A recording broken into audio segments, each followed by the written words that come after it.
What is going on, everybody? It is episode 531 of Pop Culture Crisis. My name is Brett, and I am here with my co-host, who is back.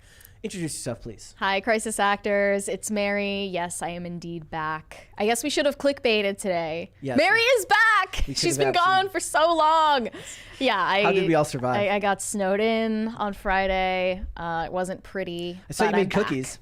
I did. I made some chocolate chip cookies that were really good. They're really good? Yeah. Well, that's a good use of your time. I'm proud of myself. That's a very good use of your time, especially on a snow day. As such, right? Makes sense too, because I think here on Friday night, Serge got like his car, like when he was trying to get up the driveway, like his car went off into the side. Yeah. Whoa, into the ditch or? Yeah, into the ditch, I think. Oh you know, it happens. You got to be careful when you're out there driving. He drives a truck too. That's I'm not awful. Sure, did not he good. Did he get out? Yeah. I was because I mean, he's not dead, no. So. Well, no, it was like right it. here. It was like right here at the property. So yeah. It was like, yeah, I think he had to call AAA or something afterwards. Jeez. Yeah. But looks like the weather's going to be good this week. It's going to get back up into the 50s. No more so snow. Let's freaking go. Guys, we got a bunch of stuff to talk about today. But before we get started, would you hit the like button on this video? And would you subscribe to this channel if you have not done so already? We are at 96,000 subscribers. We are on our way to 100,000, which is fantastic. So go ahead and subscribe and share this video with your friends so that more people can come in here and hang out. And remember, as always, all Super Chats, $20 and over. We will interrupt the discussion. We will read that Super Chat right then and there, and then we will do our best to get back on topic. It'll all be fantastic. So what do we got to get into today? So J.K. Rowling is pissed off a whole bunch of people because she's executive producing a TV show about the book she wrote. And people are very angry that she dare be involved in an adaptation about her own story because the internet is full of losers and weirdos, especially the people over at Discussing Film who are kind of acting like babies right now because they didn't open replies. She should get a cameo in the show. She should. I don't know who she'd play. We'll make her play Professor Sprout, even though that would make no sense because she's probably taller. McGonagall? She could. She's too young to play McGonagall. That's not true. She's not Isn't she in her 60s? Professor McGonagall did not have Botox. Is there a wizarding version of Botox? I don't know, but you know. Rowling looks natural. Well, I don't think she has Botox. We'll have to find a role for her. Somebody will. Maybe she could play the lady who ran the Three Broomsticks. I forget that character's name.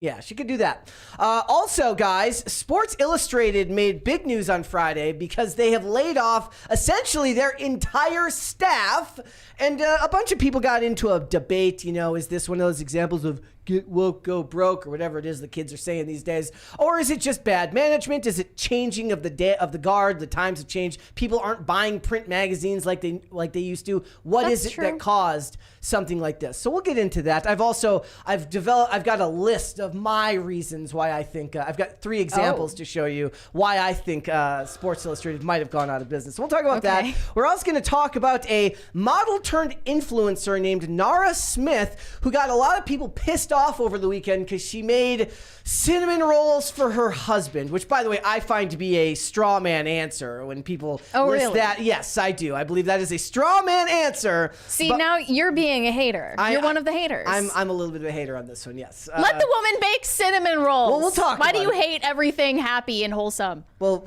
me? You hate cinnamon rolls. That's me. You hate marriage. That's me. So we'll talk about it.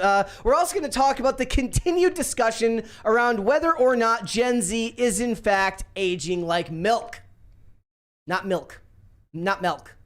People get mad at me because sometimes I say milk. My Midwest comes out is sometimes. that the Midwestern way of saying I say it's milk, but I've corrected it just like I don't say soda anymore. Or well, just like I mean, we already talked about this, but it's developing. Yes. The meltdown continues. We only scratched the surface. Yeah. So we'll get into it. We got a bunch of other stuff to get into. So guys, go ahead and hit the like button on this video. Let's go ahead and if you're ready, Mary, we'll just get started. You ready? I think I'm ready. She's ready. Yeah. She's back from the long weekend. Let's go ahead and get started. All right.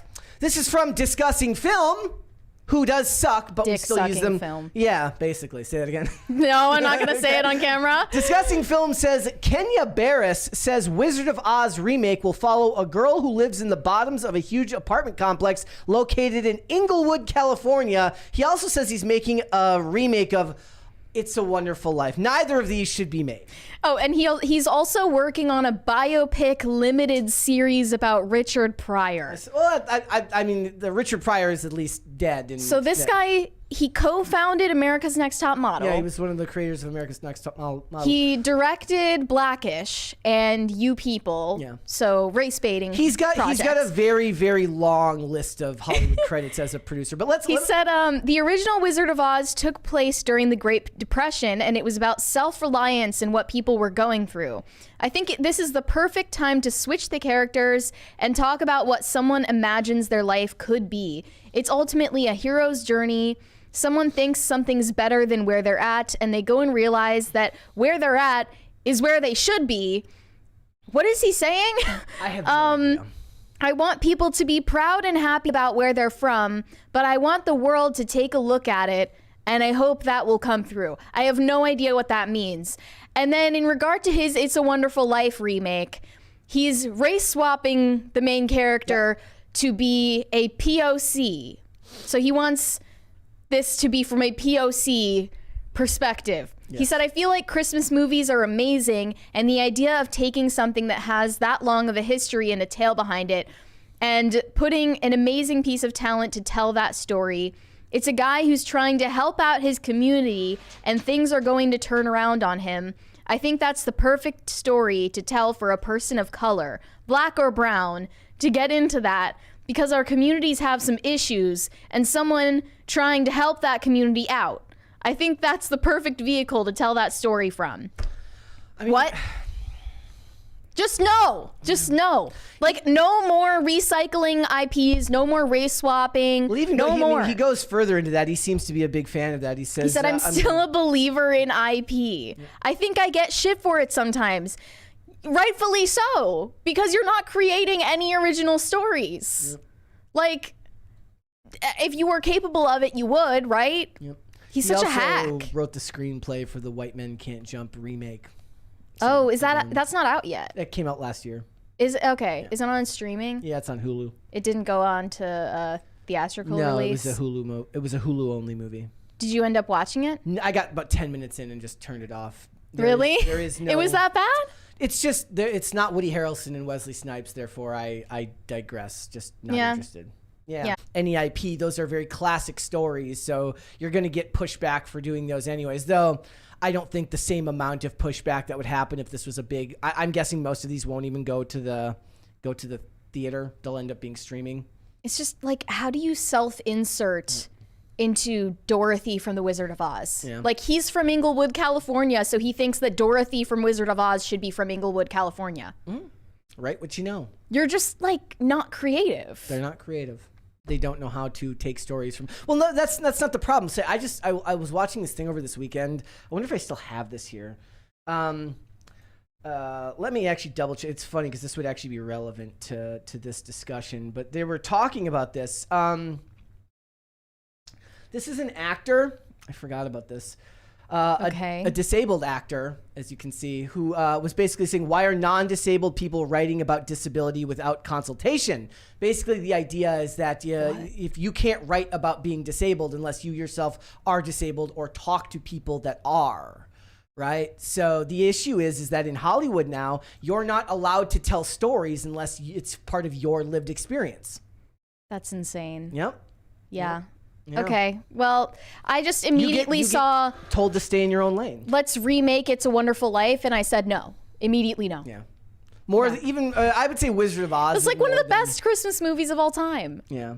If not the best. I would say even more Wizard of Oz than It's a Wonderful Life, because It's a Wonderful Life is seasonal. So like even if they remake it, people will just dismiss it because it's not on the level of the original. The other one is an all-time classic. It's going to be bad. It's going to be bad for both of them. Not good.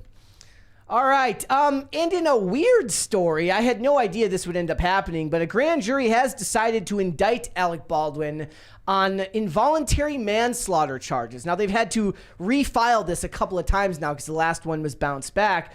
It says a new analysis of the gun opened the way for prosecutors to reboot the case after dismissing an involuntary manslaughter charge last year. A new one-page indictment delivered by the grand jury Friday alleges Baldwin caused Hutchins' death either by negligence or total disregard or indifference to safety. Well, they know that too because, being the producer on it and not hiring people that were up to safety safety standards is bad enough, but also he should have checked that weapon as the last person in the chain of command, as it goes from what is it, like producer, or goes from armorer to first producer or whatever to first assistant all the way to him. You're still supposed to check the gun.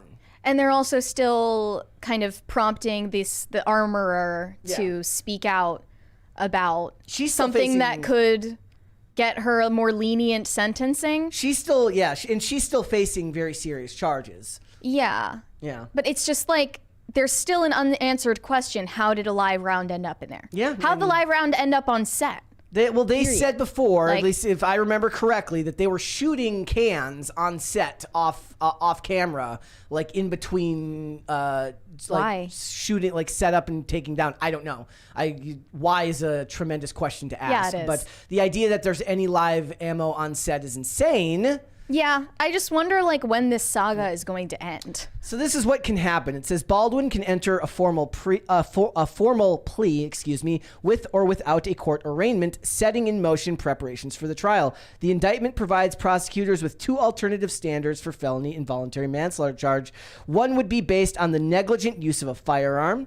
Now, a lot of people, it's been really interesting hearing people on the internet argue about this case, because a lot of people believe that because it was on a movie set and he was just doing what he was instructed to do, that he's somehow not culpable, right? This is not the same thing as somebody just randomly shooting a gun in their home. We all know that that's still not true. It's still your job, if you're holding a firearm, to make sure and render it safe, and you should have checked it. Dummy rounds and live ammunition do not look the same. And it's weird to see people go through this over and over again, but a lot of people believe that because it was a workplace accident that he wouldn't be held responsible. Or it's because he's a celebrity that he's not going to be held responsible. And I know this isn't evidence of malice or negligence either, but his reaction to what happened, I found it extremely suspicious. And somebody said that they agree with Tim's theory. And what is Tim's theory? I don't know. He was talking about the fact that they, him and Helena Hutchins were arguing and they were on the outs. Yeah, I'm not floating that conspiracy. Alec Baldwin arguably had some kind of motive if this were intentional, but that idea isn't really being entertained here. Yeah. It says I would guess nothing is going to come of this. So this is the other part. Prosecutors declined to answer questions on Friday after spending about a day and a half presenting their case to the grand jury. Santa Fe-based defense attorney and former prosecutor John Day, who is not connected to the case, believes the indictment gives prosecutors a possible opportunity to address Baldwin's safety obligations as a co-producer. I find that to be the more compelling argument here, given the amount of corners that were cut with non-union crew and all this stuff, and it seemed like the safety on set was haphazard. The buck stops with you when you're producing the project, right? You answer to, in this case, he answers to the producer is himself. When do you think Rust is going to come out? I don't know. If ever. It's going to come out. They finished filming. They went back to work. They went back to work and they keep working on it. So I have no idea when it's going to come out. It is going to be quite a source of public intrigue when it does. I'm sure we'll review it, if for no other reason than you kind of have to. I mean, every interview related to the movie is going to be asking about this. Yeah. Pretty much. And they're going to have scripted lines that that's the worst part is imagine going on the press tour for this. Yeah. With ironclad rules that say you can't ask about it. And then imagine having to be the journalist who doesn't ask any questions. Are you good? Yeah, I'm good. I hurt my shoulder. You're in over the pain. weekend. Was it a skating accident? Started, yes, skating, but then I sat up in bed after injuring it on Saturday or bumping it on Saturday, and then Sunday just popped. So imagine being that journalist who just doesn't ask hey man, so did you put the bullet in the gun or what? You could lose your job for asking that question. So is that you? We're off the record. Yeah, off the Alec. record, but did you offer? That'd be interesting. We'll have to see. What were your personal opinions about Helena Hutchins? Did you have strong opinions about her? Yeah, right. And then, of course, all of this goes in line with what's still going on with Hannah Gutierrez-Reed, who is still facing her charges. So it's the fact that they're continuing the movie is insane. But should have been scrapped, probably. All right, guys, this is a problem. Okay, so this is the plot idea for the new Suits spinoff series, which I had a problem with right from the beginning. Look, I loved those early seasons of Suits. I thought it was great, kind of Blue Sky Television in the era of USA Network when it was really, really good. But the show will revolve around a young female Harvard alum who aspires to be made head of entertainment. That's an interesting premise if it's its own show. The problem is if it carries the name Suits, if you don't have Gabriel... Is it going to be Meghan Markle? No, it will not. So if it doesn't have Gabriel Macht, if it doesn't have Patrick J. Adams, if it doesn't have Gina Torres, if it doesn't have the dude who plays Luke, like if it doesn't have any of these initial actors, right? These are the reasons why it works well. So I took this quote. This was from the article that was over on Screen Rant, and it said Aaron Korsh and NBC Universal are working on the new Suits show, and while very little has been revealed so far, anticipation around returning to the world of Harvey, Donna, Mike is palpable, even if they themselves may not be in it.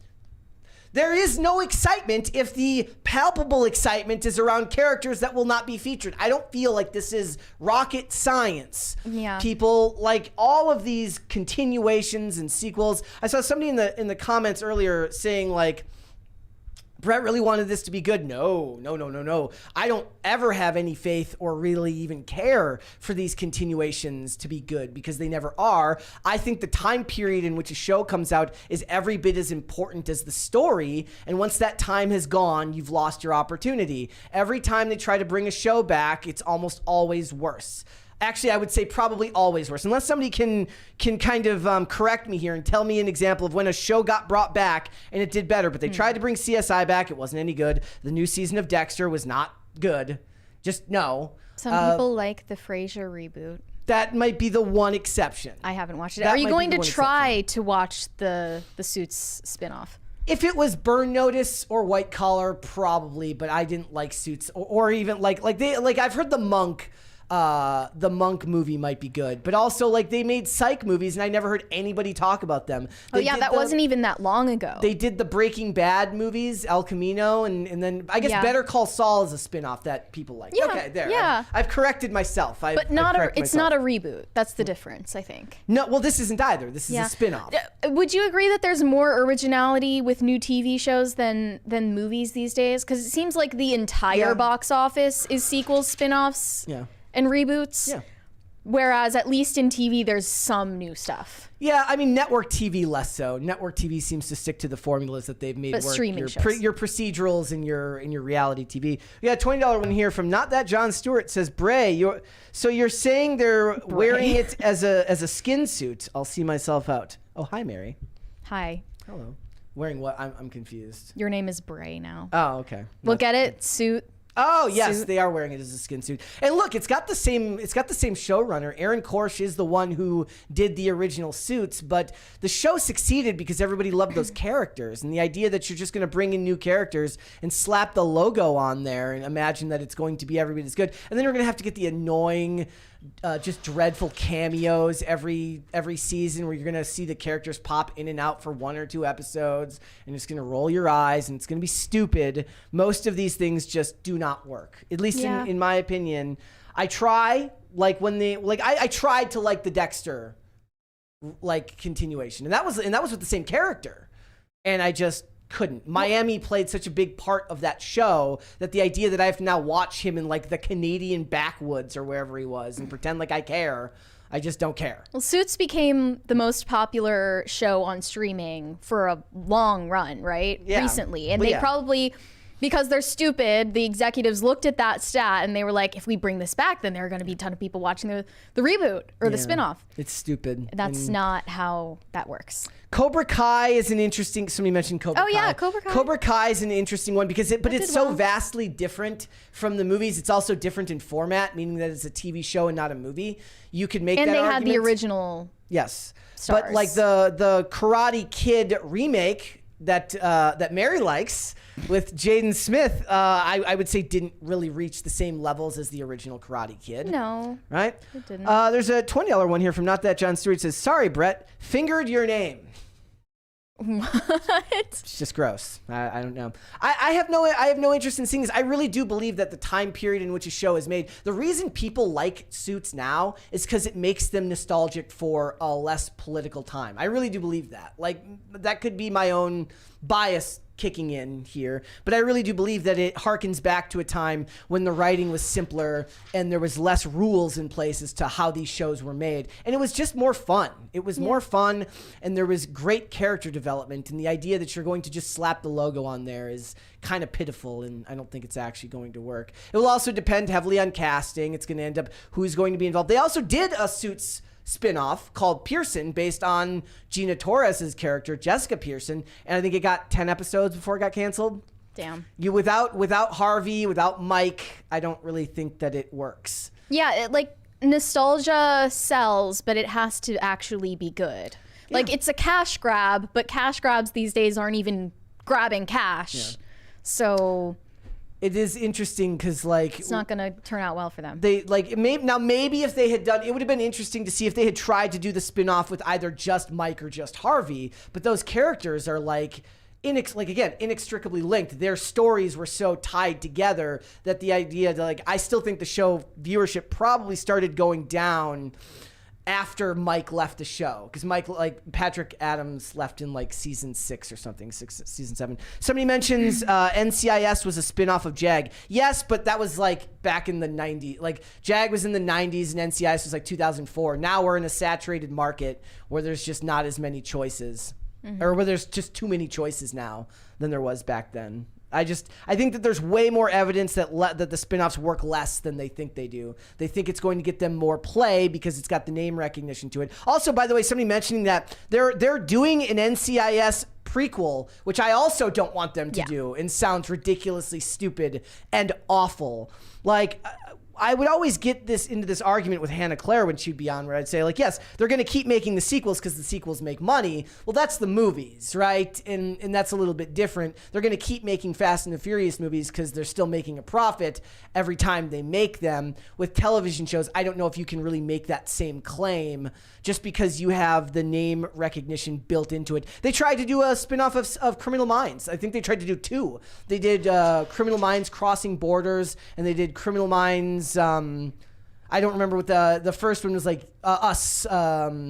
Something Suspect. They tried to do it twice. Both times they never made it past 1 or 2 seasons.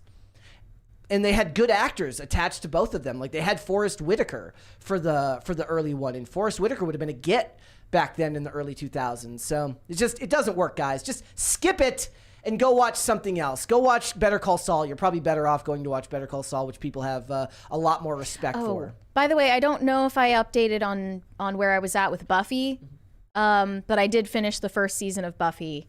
Thoughts? And I'm done now. And my thoughts remain the same.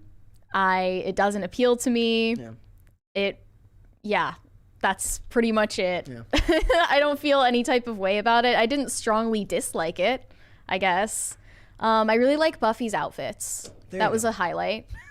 I'm going to be not Cordelia's? Adding her outfits to my Pinterest boards. Not as much of a fan of Cordelia's. Thank you. Somebody said Criminal Minds Suspect Behavior. Somebody said Bosch Legacy is good. I did not watch Bosch Legacy. I gave up on, I love those first 3 seasons of Bosch. After season 3, I kind of fell off, but I did like it. So, all right. Let us move on. Oh, someone mentioned Hawaii Five-0. Yeah, well, that's 20 years later. Yeah. 30 years later. All right, and that's a remake. Again, those are the exceptions, not the rules. They try this stuff endlessly. All right. So, if you guys care about Sundance, and I don't know why you would, I don't imagine there's a large crossover between our audience and people who give a crap about what's going on at Sundance. Pro-Palestinian protesters shut down the street outside of Sundance, including Scream franchise's own Melissa Barrera, who was blacklisted, I guess. Supposedly. You guys talked about the Palestine blacklist in Hollywood. We do you think about that's real? Yeah, I do. Yeah? Yeah. Yeah, because the establishment of Hollywood is either neutral or pro-Israel, right? Yeah, and I mean, the idea of the people who will get into you with the goo goo gaga baby argument will be like, there's no blacklist. No, there's probably not an actual list of paper with a bunch of names on it, but people talk, casting directors talk, agents talk, managers talk, and eventually your name gets put on some type of list where they say, look, just don't hire this person. They're bad PR. Again, in my argument on Friday was look, and conservatives are first time. Yeah, I guess to my world. This is interesting just because Hollywood found something that they couldn't virtue signal about. Yeah. And they're eating their own, basically. So here's them at this protest. In our thousands, in our millions. In our thousands, in our millions. We are all Palestinians. I don't think they are, though. In our thousands, in our millions. We are all Palestinians. Ho, ho. The occupation has got to go. Hey, hey. Ho, ho. The occupation has got to go. So for the most it could be said is that they said it was pretty low key and peaceful. The whole not this type of peaceful, but actually peaceful the whole time. Yeah. And look, Hollywood gets exactly what they deserve. They love this type of stuff. They were calling Biden Genocide Joe. It's a very Trump should borrow that one for the election cycle. Incredible. Yeah. I'm guessing not any of these people are actually from Palestine. No, I don't think they're all Palestinian, despite what they say. They say Melissa Barrera kept a low profile with her hood up and her sunglasses on, covering her eyes. And then they had India Moore, who's a model, was there as well, and she got on the microphone. But Hollywood Did she loves lose this a stuff. job? I don't know. Would models lose jobs? Are the modeling agencies treated the same way as the Hollywood actors? I don't know. I don't know. I just this is what they deserve. They love this. Hollywood loves protests and things like this. Do you think that Jenna Ortega meant to send a message by dropping out of the Scream franchise? I don't know. I mean, if it is, that'd be a pretty bold move. But her career seems to be flourishing. She'll be fine anyway. She doesn't necessarily need the franchise. She actually got the boost out of it she needed with the last two films. So she's just as fine leaving now. Yeah. Melissa Barrera probably could have used the payday more than I hadn't heard of her before. Jenna Ortega needed it. So. Yeah. All right, guys. Do you want to tell her? I have no idea who this guy is. I've never seen Euphoria. I only knew that he was in Euphoria, which I never watched. But Dominic Fike recently was asked if he planned to come back to Euphoria for its third season, which is being written right now. And he said that he's unsure if they'll invite him back. Quote, I don't really talk to them anymore. And he talked about how, he was in recovery from drug addiction on a show that was basically about drug addiction, which isn't really a good idea. And here's what he had to say. I was a drug addict coming onto a show that's mainly about drugs. It's very difficult. Sam Levinson got me a sober coach, somebody to be there all the time. It didn't work. A random lady that I'd never relate to. We had nothing in common. We didn't come from the same places or the same problems. It was hard to take advice from someone like that or give a shit. This is 110% not on Sam Levinson, and this is 110% this dude's own fault. I mean, it's not like, it's no one's fault if he doesn't get a call back, but it's weird that Sam Levinson took the responsibility for this guy by offering him an on-set therapist. Oh, I believe that this is pretty commonplace there. The fact that that's commonplace is laughable to me, though. I think I've heard of intimacy coordinators. I have not heard of sober coaches that follow you around on set to make sure that you don't relapse. A sober coach on your own that you pay for could be an extremely beneficial thing, especially like if you're early in sobriety and you struggle with impulse control. The problem is a sober coach hired by the studio is there much in the same way that an HR person, just like an intimacy coordinator would be there. They're there to protect the studio's investment, not to actually help you. But the problem here is that this is your own responsibility. He should have either not taken the role or got his own sober coach, one that he could relate to, one that he does believe gives a shit, and worked with them. Like, this is one of the biggest parts about sobriety is learning to take responsibility for your own actions, and you have to be responsible for what you do with the things that trigger you, how you react to things, the situations you put yourself in. And if you are going to knowingly put yourself into a situation that's going to trigger thoughts of relapse, that is your job as somebody who is actively seeking sobriety. Again, I would know this is not just me talking out of my ass. You have to do that, and you have to be willing to be very, very hard with yourself and take responsibility for your own actions. Like I said, there are movies that I cannot watch now because they just trigger certain visceral responses to me when it comes to drug use. Sure. It just sounds like he wouldn't be mentally equipped to watch Euphoria, let alone be a cast member in the show. Yeah. And a lot of the replies were saying this was his own responsibility. You know, an actor with drug problems shouldn't be in shows about drugs. That's a recipe for disaster. Another one said, hear me out. This may not have been the job he should have taken. There has to be some personal responsibility in the mix as well. He was great in his role, but maybe a show about drug addiction isn't the place for a drug addict. And he didn't come out and say that he relapsed because he was on the show, but it's just kind of weird to throw the director under the bus when he was theoretically trying to be helpful. And now people are bringing up Angus Cloud, who was another cast member on the show who died last year of a drug overdose. Yeah. And they're suggesting that Angus Cloud's family should sue Sam Levinson or sue HBO Max for his death. Like, as if they had anything to do with it. Nope. And if every actor that got addicted to drugs and then died of an overdose sued the studios, there would be no Hollywood left. Pretty much, wouldn't they? Yeah. There's actually a running list of, I check for updates sometimes. Like if you go to the Wikipedia page for Speedball, it's a type of drug, and you can look at all the people that have overdosed on it, and it's a growing list, and most of them being like famous people. Yeah, actors and musicians who have all died from speedballs and stuff like that. It came up to me recently because I was watching. I rewatched the original Mortal Kombat, the 1995 Mortal Kombat recently, and Trevor Goddard, who played Kano in that movie, was just he had a great screen presence. He kind of reminded me of, because he's not Australian, but he's doing an Australian accent in the movie, and kind of reminded me of like how Jai Courtney performed when he played Boomerang and Captain Boomerang in the Suicide Squad.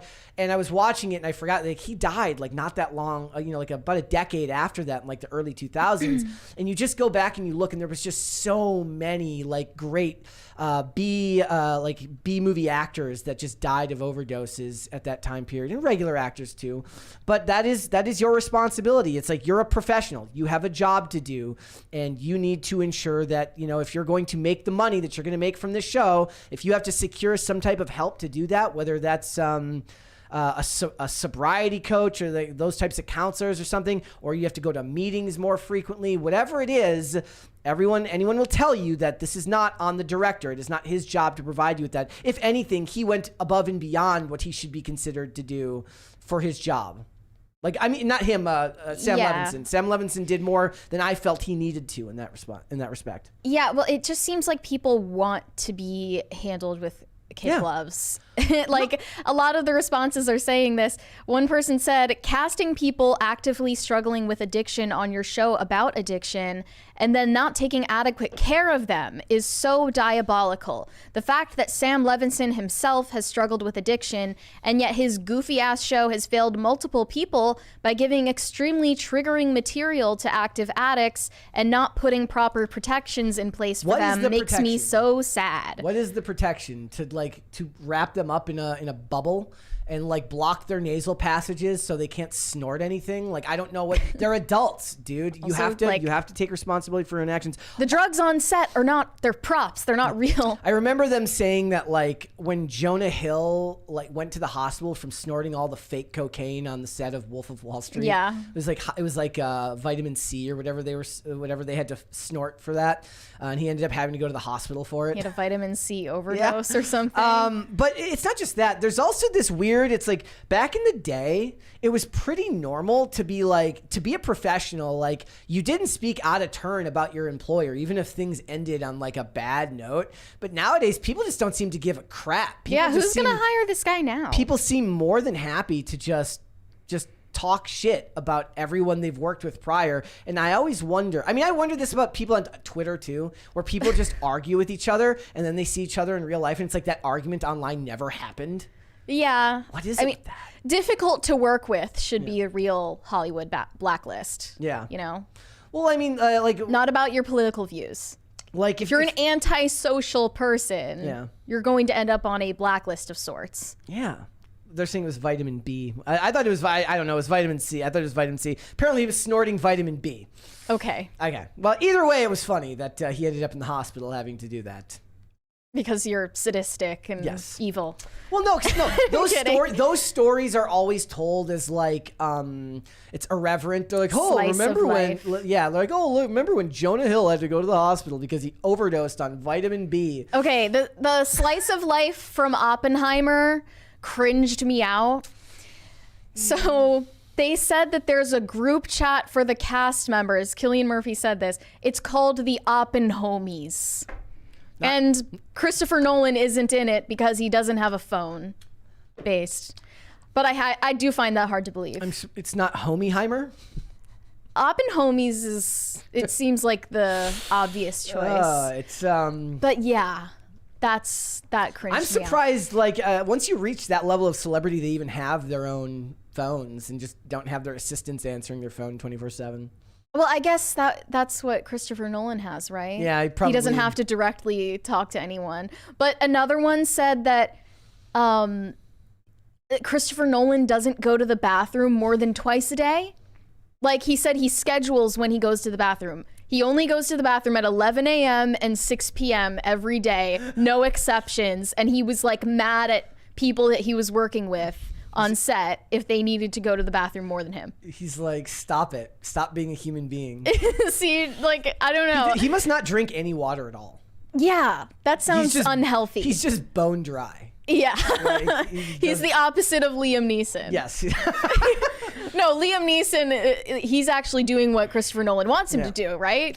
People were at Christopher Nolan expects all of his cast to pee their pants. Yeah. Well, just get him like like, depends. Like, he just sets him in a catheter. They all need diapers on set. That drains offset, right? Well, actually, that makes sense because they would talk about how like it was very hard to play Batman because getting in and out of that suit is a bitch, and going to the bathroom was not easy. Yeah. Yeah. That seems like a diaper situation. Yeah, not good. And everyone knows that Christian Bale was very dedicated to his craft, so he probably didn't take any fluids those days while on set, so he wouldn't have to go to the bathroom. Gotta be shredded looking as well, dehydrated. Yep. I like this picture here. It says how he receives messages. It's a carrier pigeon. That's probably it. He'll make a movie about carrier pigeons someday.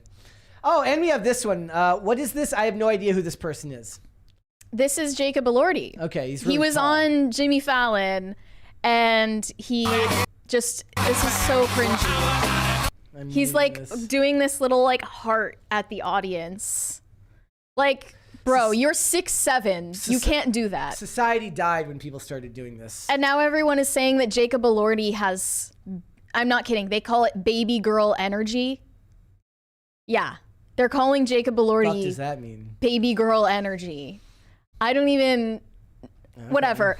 But what like makes me cringe the most, like of anything, is when I see men going out of their way to appear harmless and non-threatening. Like that sets off my alarm bells. That's a big red flag to me. How does somebody 6'7" not appear non-threatening? He definitely doesn't. I don't know. Like it's the sweater. Yeah. It's the LL Bean looking sweater that he's wearing right there. Yeah, but that just sets off my alarm bells because it's like, why are you trying so hard to seem non-threatening if you're not threatening in real life? Because then if you end up weird then 20 years from now you're going to end up like that photo of Mark Wahlberg from the Calvin Klein ad where they're like, he looked scary. Remember that? Yeah. They're not sending their best. No. They're not sending their best with these Hollywood men, the new crop of who they're trying to make into the next A-listers. That's true, but you know who is sending their best? Our audience members who are sending their pets. They're sending their best. This one's from Corey here. This is cute of the day. He says, this is Barley, chilling on his hump pillow. Barley? Barley's cute. I like that name. Barley's a good name. We're going to talk about some weird names later. Yep. This is from Heather on Twitter. It says, this is Megara. Her friends call her Meg. At least they would if she had any friends. Well, that's just rude. I guess pets don't need any friends. It's only you. It says, pic of her as a little baby and now in her old lady crankiness. Damn. Cute. Let's do one more here because I got a lot. All right, this is from Katie Hillman. It says, this is my puppy, Sammy. He loves playing fetch and will eat the ball if you don't pay attention. Never learned how to use it. Oh. Cute. Cute. Who's the friend? That is a good question. Who is the friend? All right, guys, let's go ahead and get started then, shall we? So, as you know, J.K. Rowling is a bit of a lightning rod for controversy, has been for quite a few years, given her stance on transgenderism and all things in that realm. But right now, what's going on is that HBO Max is producing a Harry Potter live-action television series for the Max streaming platform, and it's really interesting to watch how everyone that simultaneously loves Harry Potter but hates J.K. Rowling has to live in an eternal lifetime of cope as they deal with the fact that they love something that was made by a person they dislike. No way is this more perfectly illustrated than the Discussing Film tweet about this topic. Whoever runs the Discussing Film account, I just want to tell you, if you're watching, you're cringe. Yeah, This was their tweet. Known transphobe, J.K. Rowling is now reported to be an active executive producer on the Harry Potter series, where she will be, gasp, involved in the show's decision-making. Given that she owns the franchise, that shouldn't be all that surprising to anyone. No, it's actually kind of crazy how many people, like somebody said, like IP laws prevent them from stopping this. I'm like, you mean like IP laws prevent you from stealing something that belongs to someone else?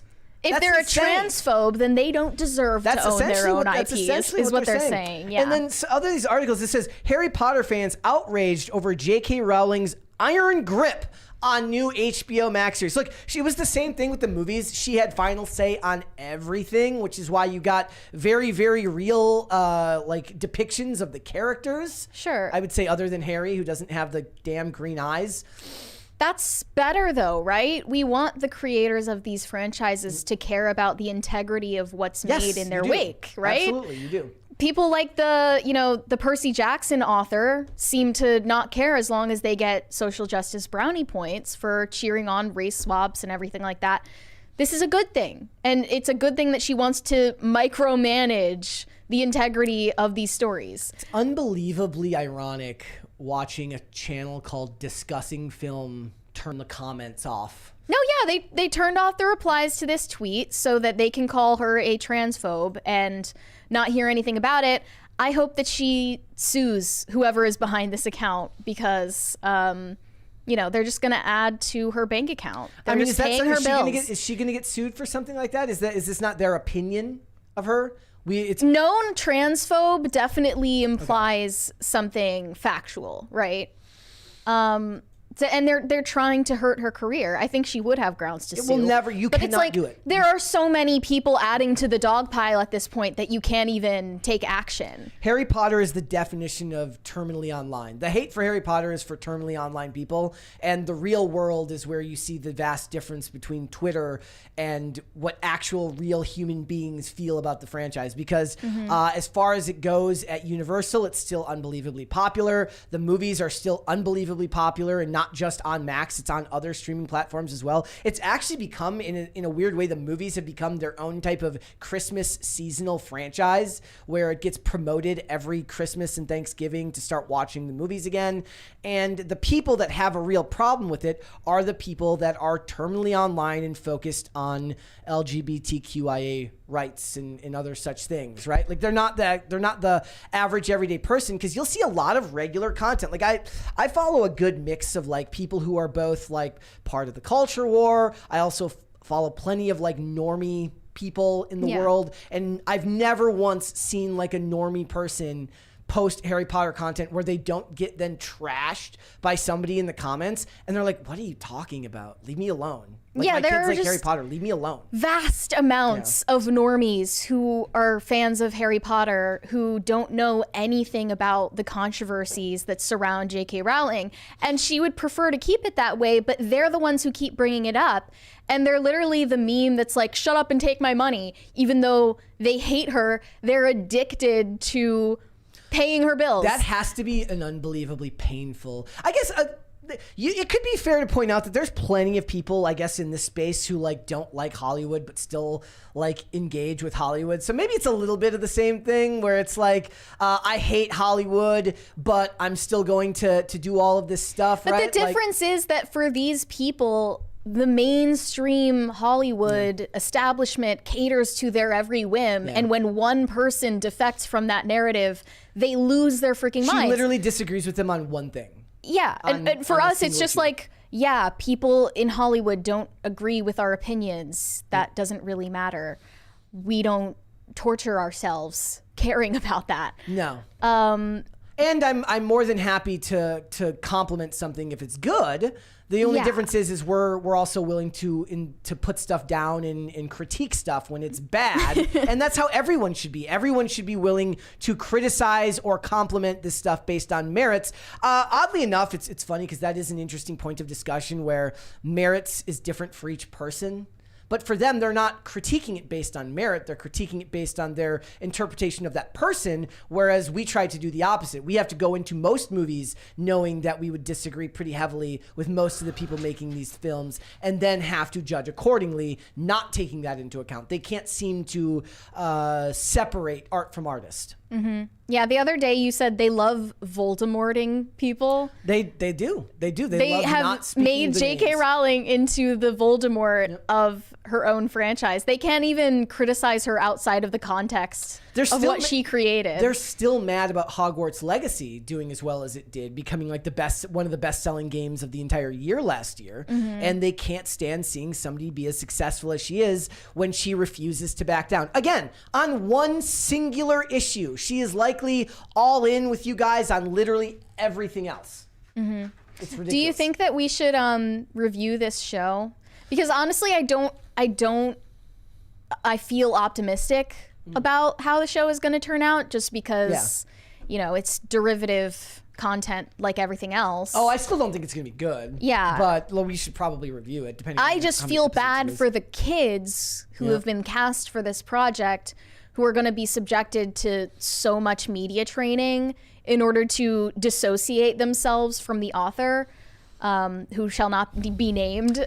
They're going to have to trot out the expected lines. She's also one of the number one people that you're going to see whenever they talk about her tweets, but then they never actually link to any of the tweets because everything she says is so like normal. Well, she believes that men shouldn't be in women's abuse shelters. Correct. Oh, the horror. And opened her own abuse shelter for biological women. And then adding to their outrage, it says Max is open to making multiple Harry Potter shows. Yep. Writers have been making pitches this week, Deadline reported. So this isn't over yet.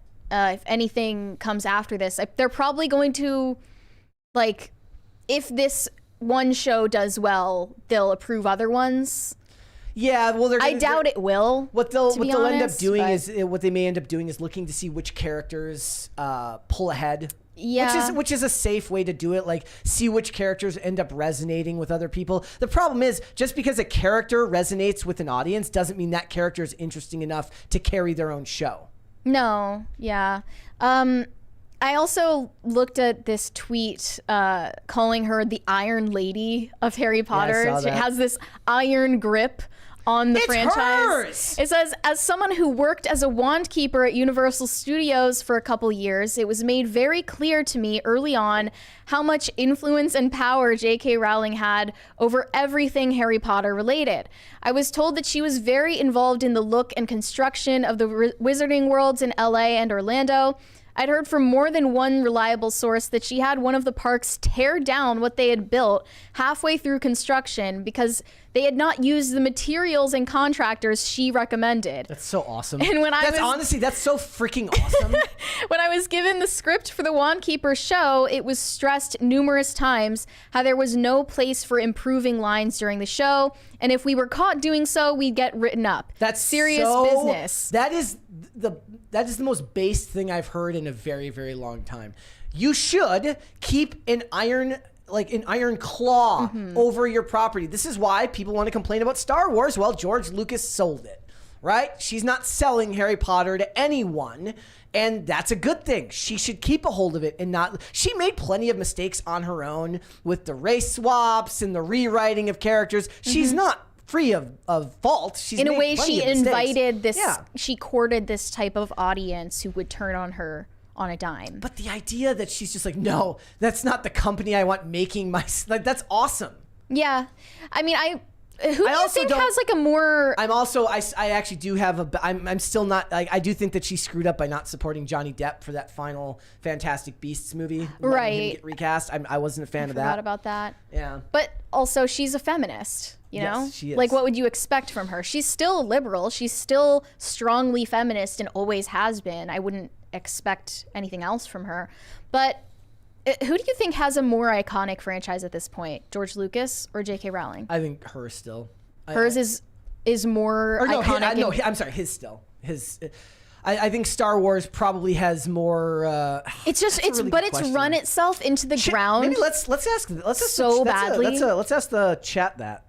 I don't think that Harry Potter's the Harry Potter franchise has run itself into the ground not the as same way. irreparably as Star Wars has. I think most people would say Star Wars, but Star Wars has just done so much damage to itself since being bought by Disney. But there's still plenty of time, I guess, for Harry Potter to fall into the same mistakes. But these are the icons of the last 30 to 40 years, right? Star Wars, Star Trek, now Harry Potter. What else? Yeah. And It's hard to say. Harry Potter would resonate more with even younger audiences in a way that Star Wars wishes that it could now. I agree. I put the poll up there for everyone. So which franchise is more iconic? I feel like Harry Potter is going to have longer legs. We'll have to. If she holds on to it and she doesn't sell it off, it could absolutely be there one day. But I don't Because she think. probably saw like George Lucas's massive mistake Yeah. in selling it.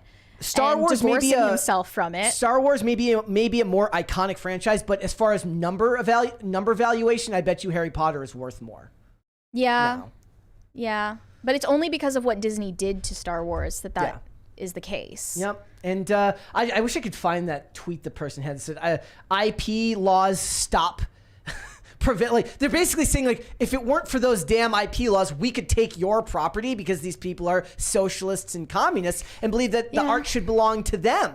That's how they feel about Lord of the Rings But- as well. Oh yeah, I didn't even think about putting that in there, but I guess that wasn't really the point of this discussion. But like the idea that is how a lot of them feel about it. They feel the same way about Harry Potter that they feel about government, right? That it's like, because we paid for it, we gave you money, therefore it should belong to us. Well, But it doesn't. it's weird because the narrative of the whole writer's strike was that they deserve more ownership over the things they create. Yeah.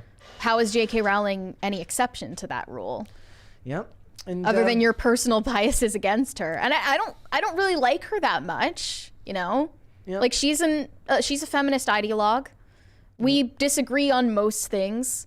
I respect that she has this much control, this much creative control, and isn't willing to back down, and you know that she hasn't apologized for any of her opinions. She has more integrity than most. creative integrity, yeah, absolutely. Yeah. But also just on a personal level, it seems like she's probably been pressured by so many people to back down and apologize, or not even apologize, but soften her language. And she's a billionaire and doesn't have to. She's also more by being on Twitter, like, is just more in the space than like a George Lucas is. Like I don't know if George Lucas tweets, but she's not afraid to share her opinions on hot button social issues. But she is also kind of proof that her opinions on it don't seem to hurt her business model.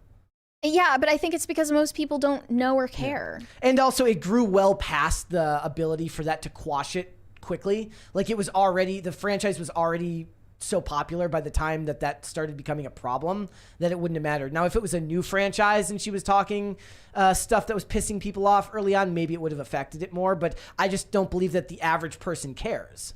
Right. The average everyday person does not care about your thoughts on social issues if you create something engaging and worth watching. Yeah, these people who are outraged really believe that they have an outsized influence on the public opinion. But like with most things, most people just aren't as chronically online. This person says, I don't know if you can call her one of the most influential women in history. She wrote popular children's books. She's not Madame Curie or Amelia Earhart. More kids today know who J.K. Rowling is than Amelia Earhart. I thought that there was like a conspiracy theory that Amelia Earhart's story was fake. Well, also, there's also the conspiracy theory that J.K. Rowling didn't write the books. Yeah, that it was actually written by a male committee. Yeah, a bunch of and they men. needed to slap her name on it to make it seem more feminist. No, which makes no sense because she writes under J.K. Rowling because it's not a gendered name. Yeah, and she also has a male pseudonym as well. What's the pseudonym? It's like Robert. Oh, Galbraith. Galbraith. Yeah. Raoul Bloodgood was something else, but yeah. So well, I just love to see it because I love the idea of these creators keeping hold of their for what like. Hollywood, since the creation of this book series, has changed the way they do business so much that you're never actually going to see this type of story again. Now, when they buy up the rights to books, they buy up the rights to everything. You do not get to hold on to creative control. If you want that advance, if you want to make money from them, you have to sign over the franchise to these companies. So this is the last time you're going to see the standard Hollywood structure work in favor of a creator. Does J.K. Rowling have children? Yes. So they're going to take over her estate. I believe she has a daughter. Yeah. I don't know if she has multiple children, but I believe she has one child, at least. Somebody can correct me if I'm wrong on that. I could be wrong about that. So I guess we're going to see in decades in the future how they handle it. I love the idea that she just writes it so it goes public domain as soon as she dies. Yeah, that would be based. That'd be super based. J.K. Rowling is our favorite. She's favorite gatekeeper. She doesn't want her kids to have it because she thinks they'll ruin it. Her kids will never have to work again. There's no reason to continue on any of this. It's going to go on forever. She is the avatar for gaslight, gatekeep, girl boss. Somebody says Brett for Harry Potter. Yes, I'll dye my hair black. And Harry Potter now has heterochromia. Yes, he does. He has one. And neither eye is green either, so it's a problem. All right, guys, let's go to Super Chats. Andrew Jacobs said R.I.P. swimsuit issues, or Sports Illustrated swimsuit issues with biological women. It's actually, Mike, it's funny because this issue is, I really do believe that it's way more than just a couple of bad swimsuit issues. Also, like, I was at like a bookstore recently and I was surprised at how like big the magazine rack was, but it's mostly for stuff for older people. Right? Like it's like and Taylor Swift. Yeah, I get like for like do they still make like I know Teen Vogue is still a thing, right? Somehow. I'm sure all of these print magazines are struggling. Andrew sent us a sticker of a pear. Thank you. Let's do one more. Steve Kralik said, "Hey Mary, how was your women's summit?" Exactly what she was doing, guys. That's what she was doing on her day off. Oh yeah, I was doing. It's not a snow day. I was doing research at a women's summit. All right, let's hold off on the rest and we'll come back. Mary, tell us what's going on with Sports Illustrated. Yes, mass layoffs are hitting Sports Illustrated. It could be hundreds or it could be their entire writing staff getting fired right now. Their publisher has made the decision, and this is only a couple of months after it was found out that they were using fake AI journalists to write their articles with fake pseudonyms, fake profile pictures and bios, and they just didn't address it and deleted everything. And I saw that Jordan Peterson tweeted about this, posting that infamous photo from one of their covers with a plus-size model named Yumi Nu. This was from back in 2022. He got in big trouble for calling this out, this body positivity push that they were doing. Yeah. He said, "Mass layoffs hit Sports Illustrated. I can't imagine why." And there is the cover. She is, fat. And he basically said, "Sorry, not hot." What he originally said, though, was, "Sorry, not beautiful, and no amount of authoritarian tolerance is going to change that." And he later said, "The use of that model, who was not athletic," remember, Sports Illustrated, was manipulative economically and in relation to the model herself, although she participated in her own exploitation. Did you see the one that went fairly viral recently, where it says like woman wearing size 22 dress dubbed perfect, and then like Lauren Chen put she has like back cleavage? Oh, I saw that. Yeah. And I also saw a clip of Blair White talking about a lot of body positivity That all activists died. and influencers that are dying because, you know, it's not healthy to be obese. This is toxic femininity rearing its ugly head, ladies and gentlemen. This is the culture of women who tell their friends that they're beautiful. That affirm their friends and say, oh my gosh, you're so beautiful. It's like when I was telling you the story about that time I was watching the one trend. It's like, oh, we're this. Of course we're going to do this. And it was like, we're a prison couple. Of course we're going to do this. And all the comments were like, oh my God, I love your relationship. And it's all women just ruining this woman's life by affirming the bad choices that she's making. Yeah, because a lot of women just have this pathological need for their feelings and their decisions to be validated and affirmed from the outside, and usually that's on social media. But it's not true. It's not true. People are taking issue with Jordan. Somebody says severely overweight, ? LMAO. Yeah, a lot of people, when he originally called this out for her being overweight, were saying that she's not overweight. And I mean, if you look at the picture, can you pull it up? If you look at the picture, you know, she's overweight. Yes. There's nothing controversial about stating that fact, but the standards are changing for what we consider to be overweight or plus size or obese, I guess, culturally, because everyone is getting fatter, which means that our standards are getting lower. Yeah. And I guess with this get woke, go broke debate, it's kind of a chicken or egg situation.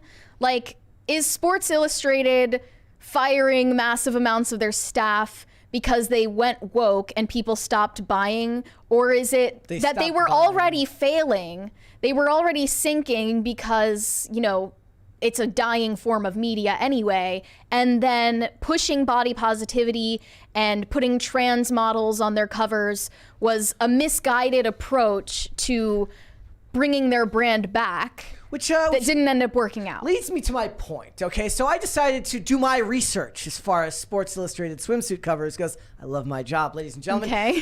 So I decided. So they listed when I was reading this article, it basically said that the problems started in 2020, right? I said, so what changed between the year before then and all the way through? So this is the swimsuit cover models from 2019. Tyra Banks coming back. Yeah. And one of the things that I find interesting about it, so if you go to each of their covers, it says swimsuit 2019, and it's got a picture of her, right? You go through the other cover models, and it's the same thing. It's just the cover, and it says swimsuit 2019.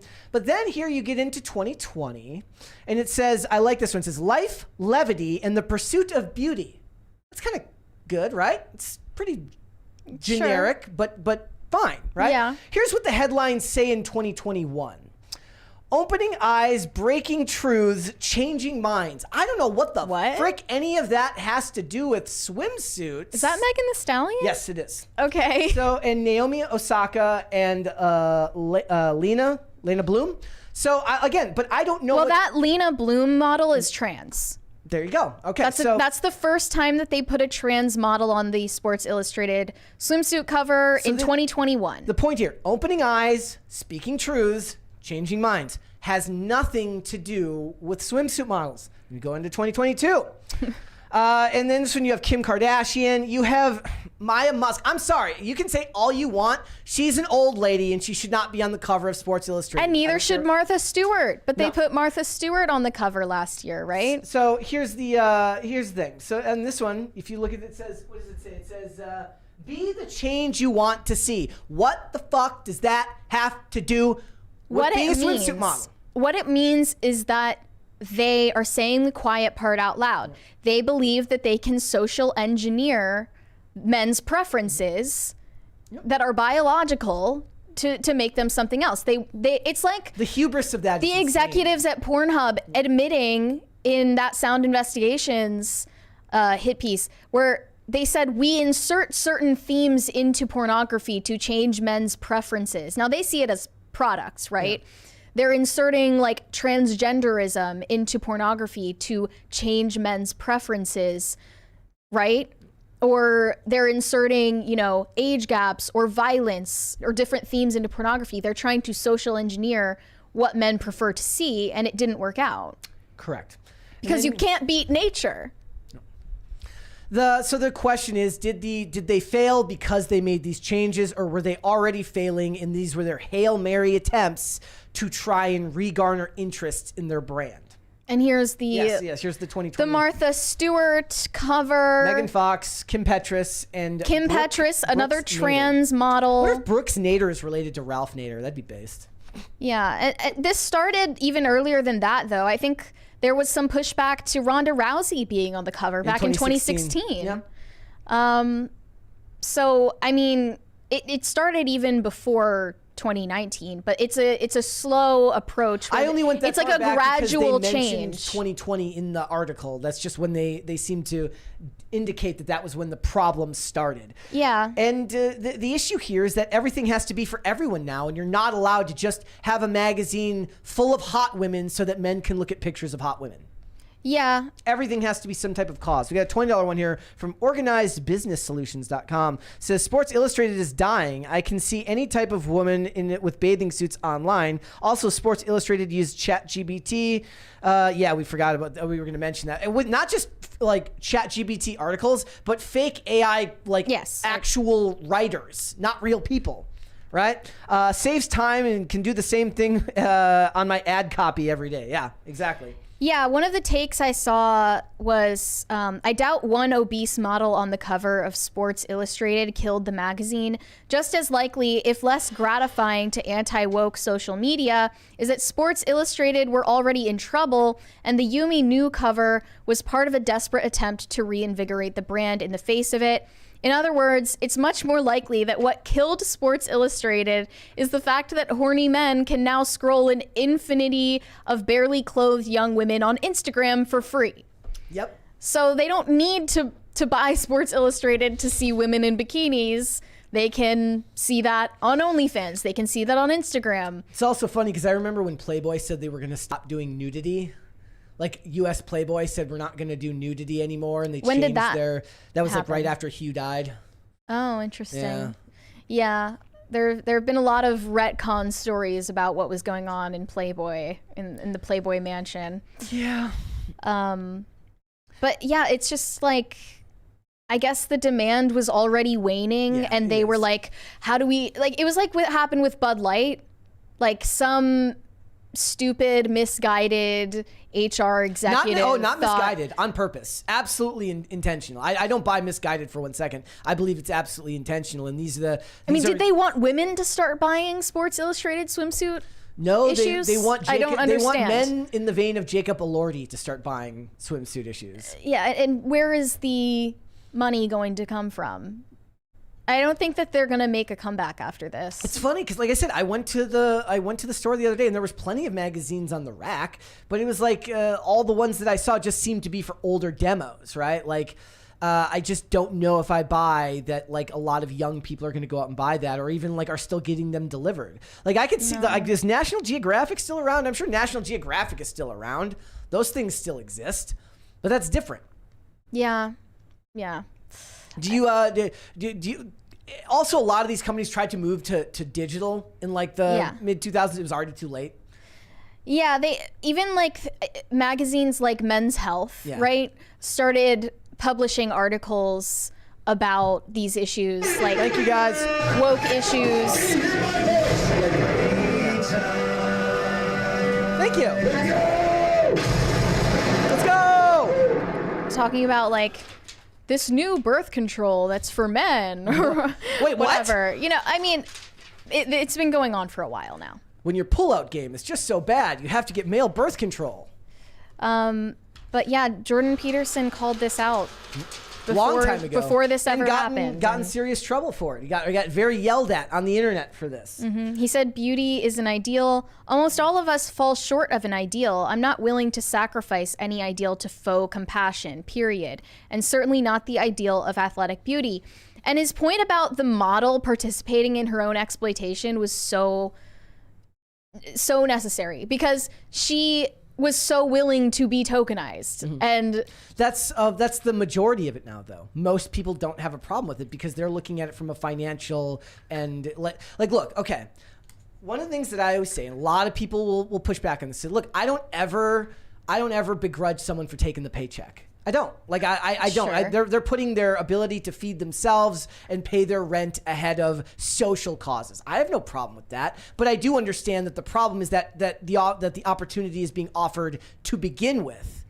I'm not going to hate on a person for taking a job. I think if you're a plus size model, your whole career is tokenized and ideological in nature. Look, I say it all the time. I go to Target. I'm like, why are the models just like normal looking people? You can't social engineer people in the span of 5 to 10 years to not recognize beauty where it exists. I mean, Also, you cannot counteract millions of years of evolution and the fact that objective beauty still exists. And I guess like Target would be a different example because like Target, like do you buy that? Like, look, when you're selling things to women are okay with looking at like women that look like themselves or like traditional looking, like normal looking women as opposed to men. I don't even believe women want that. You don't? Yeah, I think women are being told that they want realistic bodies to be represented for the marketing. Yeah. But, look at what happened to Victoria's Secret. Their entire target demographic is women. Yeah. And when they started pushing body positivity, and also trans models and, amputee models and models in wheelchairs, et cetera, like the list goes on, women didn't buy it. Yeah. And when they discontinued the Victoria's Secret fashion show, that also appealed to women. They want aspirational imagery for themselves too. You can't social engineer. You can lie to yourself all you want, but what people want to see is aspirational figures, and this is not it.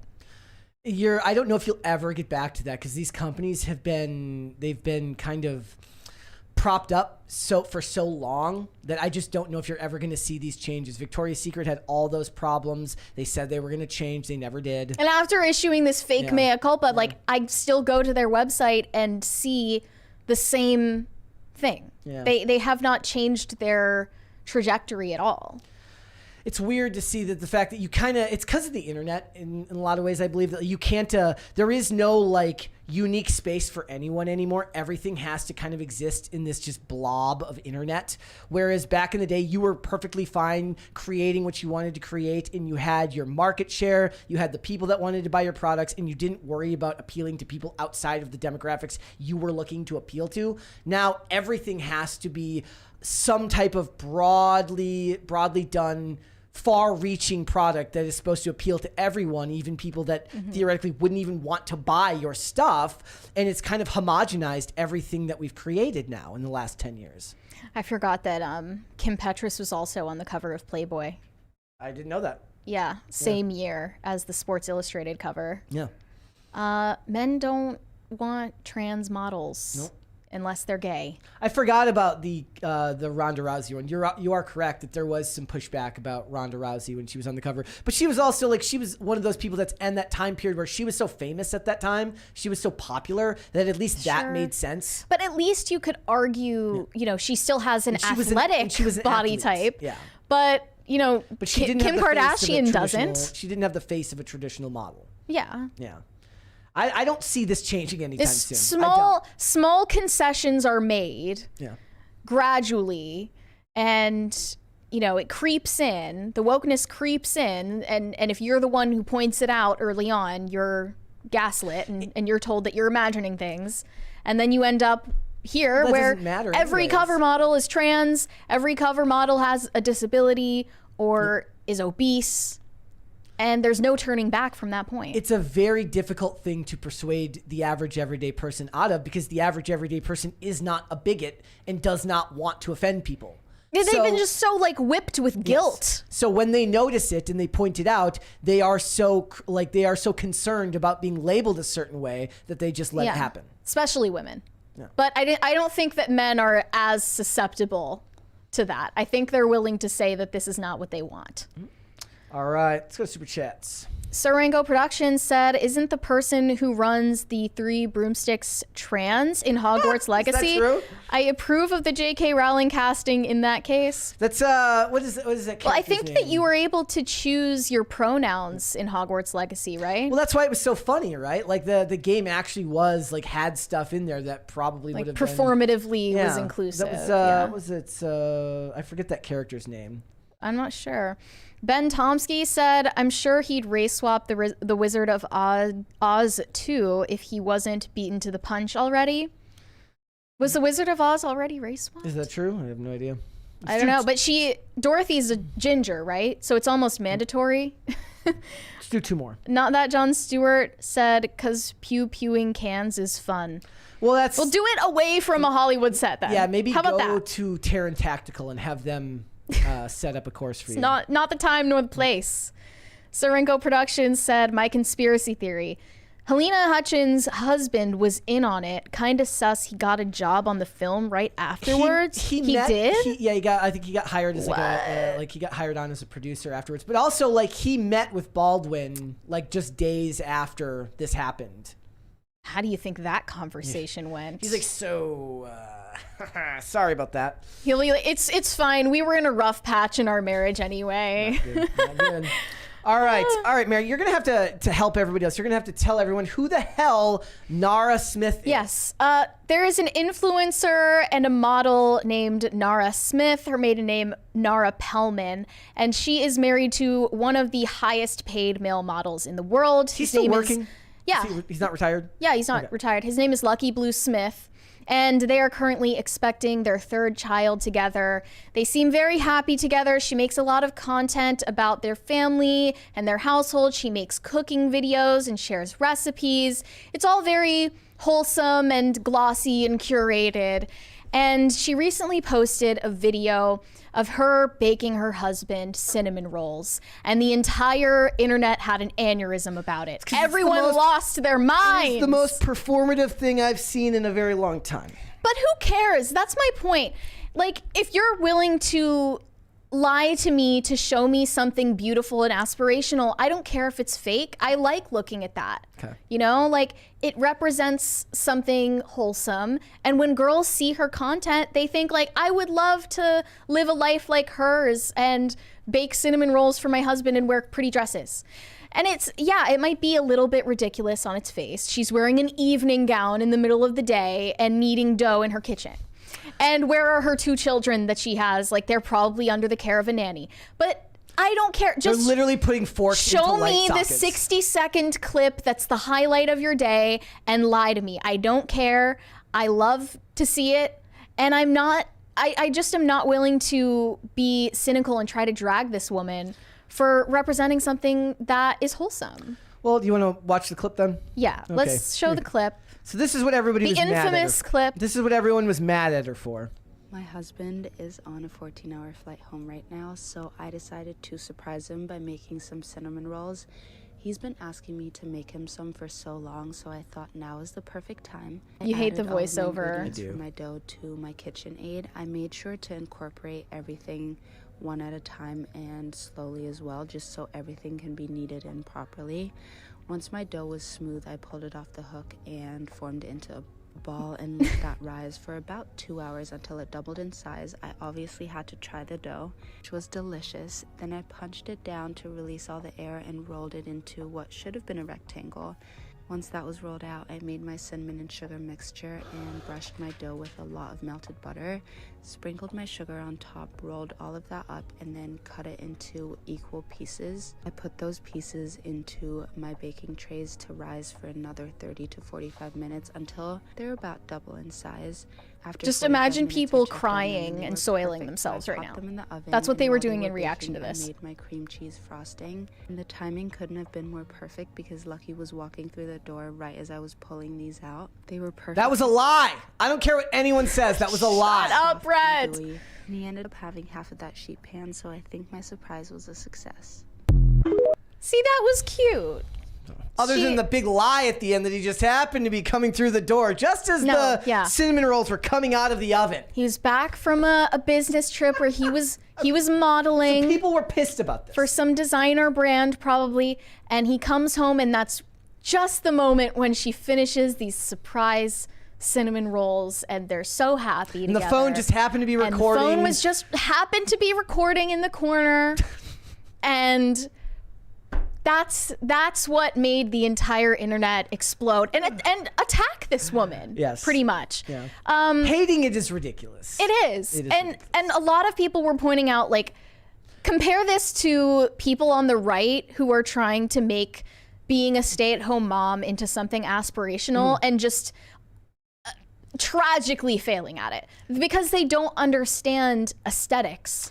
Because they can only, preach. Yeah. They can't think of like a way that will make this lifestyle seem appealing to young women. Whereas you look at every comment section on this woman's videos and it's a bunch of young girls who are saying like, I would love to, do something like this. I would love to be married. I would love to, be pregnant in the kitchen and make my husband cinnamon rolls. There's a $20 one here from Not That John Stewart says, to her credit, the recipe is the feature more than her. She's not wearing a low-cut top, not stupidly form-fitting. She's fine. I smell cope and jealousy. Well, I do want to know why the sleeves weren't at least rolled up, but that's, again, not important. Some parts of the video are ridiculous. She has these long acrylic nails while she's doing this, like, actual... like hard labor, right? Like she's kneading dough with acrylic nails that would most certainly snap. She has her long sleeves not even rolled up. She's wearing an expensive evening gown. She's wearing her engagement ring while doing it, which seems weird. She's probably getting dough all underneath her fingernails. It's like, you can point out the inconsistencies. Yeah. Maybe her husband didn't walk in at that one moment. But I don't care. Tell me a story. It's like, I'm here to be entertained and see the highlights of your life. You don't need to be trauma dumping in front of me. I don't want to see you crying in your car. I don't want to hear the most embarrassing moment that ever happened to you. You're not posting your L's. You're posting your W's. You're posting your dubs. And I respect that from her. Yeah. And that's what the internet cannot stand to see, is they can't stand to see someone winning. Right? Like... because she's not... I mean, it just comes across as insincere to me, but that's just... even if it's insincere, I don't even think that's a bad thing. Because aspirational content is aspirational. It doesn't mean that it's real. Because you get celebrated for crying and posting a video of yourself crying on TikTok now because it's real. But there's nothing more real about that than posting the high points of your life. Yeah. Those things are just as inauthentic. So what were the people saying? Was it mostly just about the fact that the dress, or was it the nails? She got accused of spreading Mormon propaganda. People are actually saying that this is fundamentalist religious propaganda because her and her husband are Mormon. Now, I do think that Mormonism has cultish qualities. I don't think of it as a sect of Christianity. I think of it as something entirely else. But that's not the focal point of her content. She rarely brings it up. It's maybe sprinkled in here or there. But basically, this is something that enraged feminists because she is presenting being a mom and being a wife and doing things in the domestic sphere as something enjoyable and positive and not slavery. I will kind of relent to the idea that there would also be like an annoying response video where somebody makes one where they look unbelievably haggard on purpose so that they can show you what it's really like to make this type of content, which would also be annoying and try hard in my opinion. But let's be fair. Like, none of this is my sphere anyways. So like having a strong opinion on this is kind of hard for me, other than it just seems inauthentic. Like the fact that her face is like the makeup is perfectly done while doing this. You know what else is inauthentic? A Sports Illustrated swimsuit cover that is retouched and has a 10 out of 10 model on it who is in amazing shape. That's unrealistic. But this is telling you a story. Yet we still prefer it. right? And then what was the other video? It was the one, we're not gonna watch the whole one about her and her, she says she wants to make her kid peanut butter and jelly. She said, I woke up this morning and my toddler said that she wanted a PB&J. So she and makes then it from scratch. Made literally everything from scratch for like 8 hours. She made the bread, she made the jelly, she made the peanut butter, she crushed up peanuts, and it probably took her all day. And her kid is like over there in the corner starving to death. I don't care. It's a story. It might be fake or, fabricated in certain ways, but that's still what I want to see.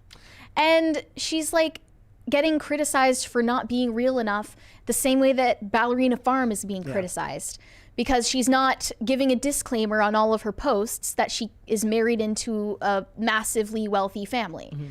But it's just the have-nots who are resentful of the haves again. And there's nothing constructive about that. You can't say anything to these people to appease them. One person made a thread about this. They said, I'm so glad I had traumatizing youth group phase and am able to identify religious propaganda because I'm not going to say the rest of that.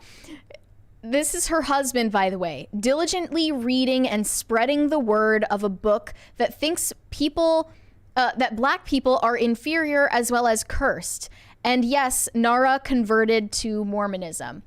Lucky Bluesmith, her husband, was raised in Utah, raised in the Church of Latter-day Saints. He posts about reading the Book of Mormon. He posts about Joseph Smith and how he's a prophet and he is relaying the word of God.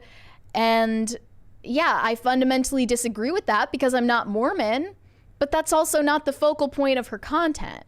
And, if all of her content was about Mormonism, then I wouldn't watch and no one would watch. Someone said, I hope she's happier than the Mormon women I've interacted with and learned about, but to keep sharing her videos she's not as though she's... This lady's not happy. She wishes this lady was miserable. Whoever's writing this wishes this lady was miserable. As though she's not 22 and pregnant with her third child, showing no signs of stopping having children. It's dangerous, and I don't care if you think I'm being dramatic. They're saying it's unhealthy that this woman is 22 and is pregnant with her third child because it's unhealthy to reproduce, basically. Like, do they explain why it's dangerous? It's patriarchal, I guess. Or like it could be contributing to climate change. Probably, yes. She would probably say that. Yeah. But yeah, they're saying like just because she features the Book of Mormon in like one of her videos, that she's actually a Mormon psyop coming to convert all the Gen Z girls who are watching her content to Mormonism, which isn't going to happen anyway. It's like when I was reading this thing over the weekend about how the head of, or one of the people in charge of Braille Skate is like a Scientologist, and it like changed a bunch of people's perspectives on When you watch Braille. Mission Impossible, Tom Cruise isn't trying to convert you to the Church of Scientology. They're just looking for a conspiracy where it doesn't exist. To the Church of Action Movies. I just think it's so ironic how people get celebrated for putting their rock bottom moments on social media because that's real. But if you share anything that's aspirational or, something that's wholesome, you're going to get trashed for it. Yeah. It makes no sense. Yeah, I think a lot of it comes to like perspective and like your outlook on these types of things to begin with. So depending on how you feel about content in general, if you have an innately negative personality, you're going to take it with a negative tone. Whereas if you're somebody who looks at things in a more optimistic manner or just sees the world differently, you're going to interact with this content differently than somebody who is more negative, who will think more highly of content that does revolve around trauma dumping or talking about all of your problems. Yeah, but it seems like everyone on the internet now has that negative outlook. Like with most things, I feel like how you respond to content says more about the person than it does about the content itself, most of the time. Yeah. I saw this post from Brittany Martinez, where she said, women love women like Ballerina Farm, Nara Smith, and Sophia Richie. They're classy, beautiful. They're adored by their husbands for a reason. They're aspirational. They don't preach at you. They simply exist, and you're inspired by their actions. The trad aesthetic types on X don't understand. Many of them had former pasts and are now spending their days telling young women that they're close to hitting the wall. They're too feminist for saying anything positive about women, bragging about their marriages and accusing others of being jealous of them, all while seeming miserable. No woman wants their life, and they aren't changing hearts or minds. They only make other women cringe. And on the other hand, when you look at these influencers like Nara Smith or Ballerina Farm, they're not preaching any sort of message.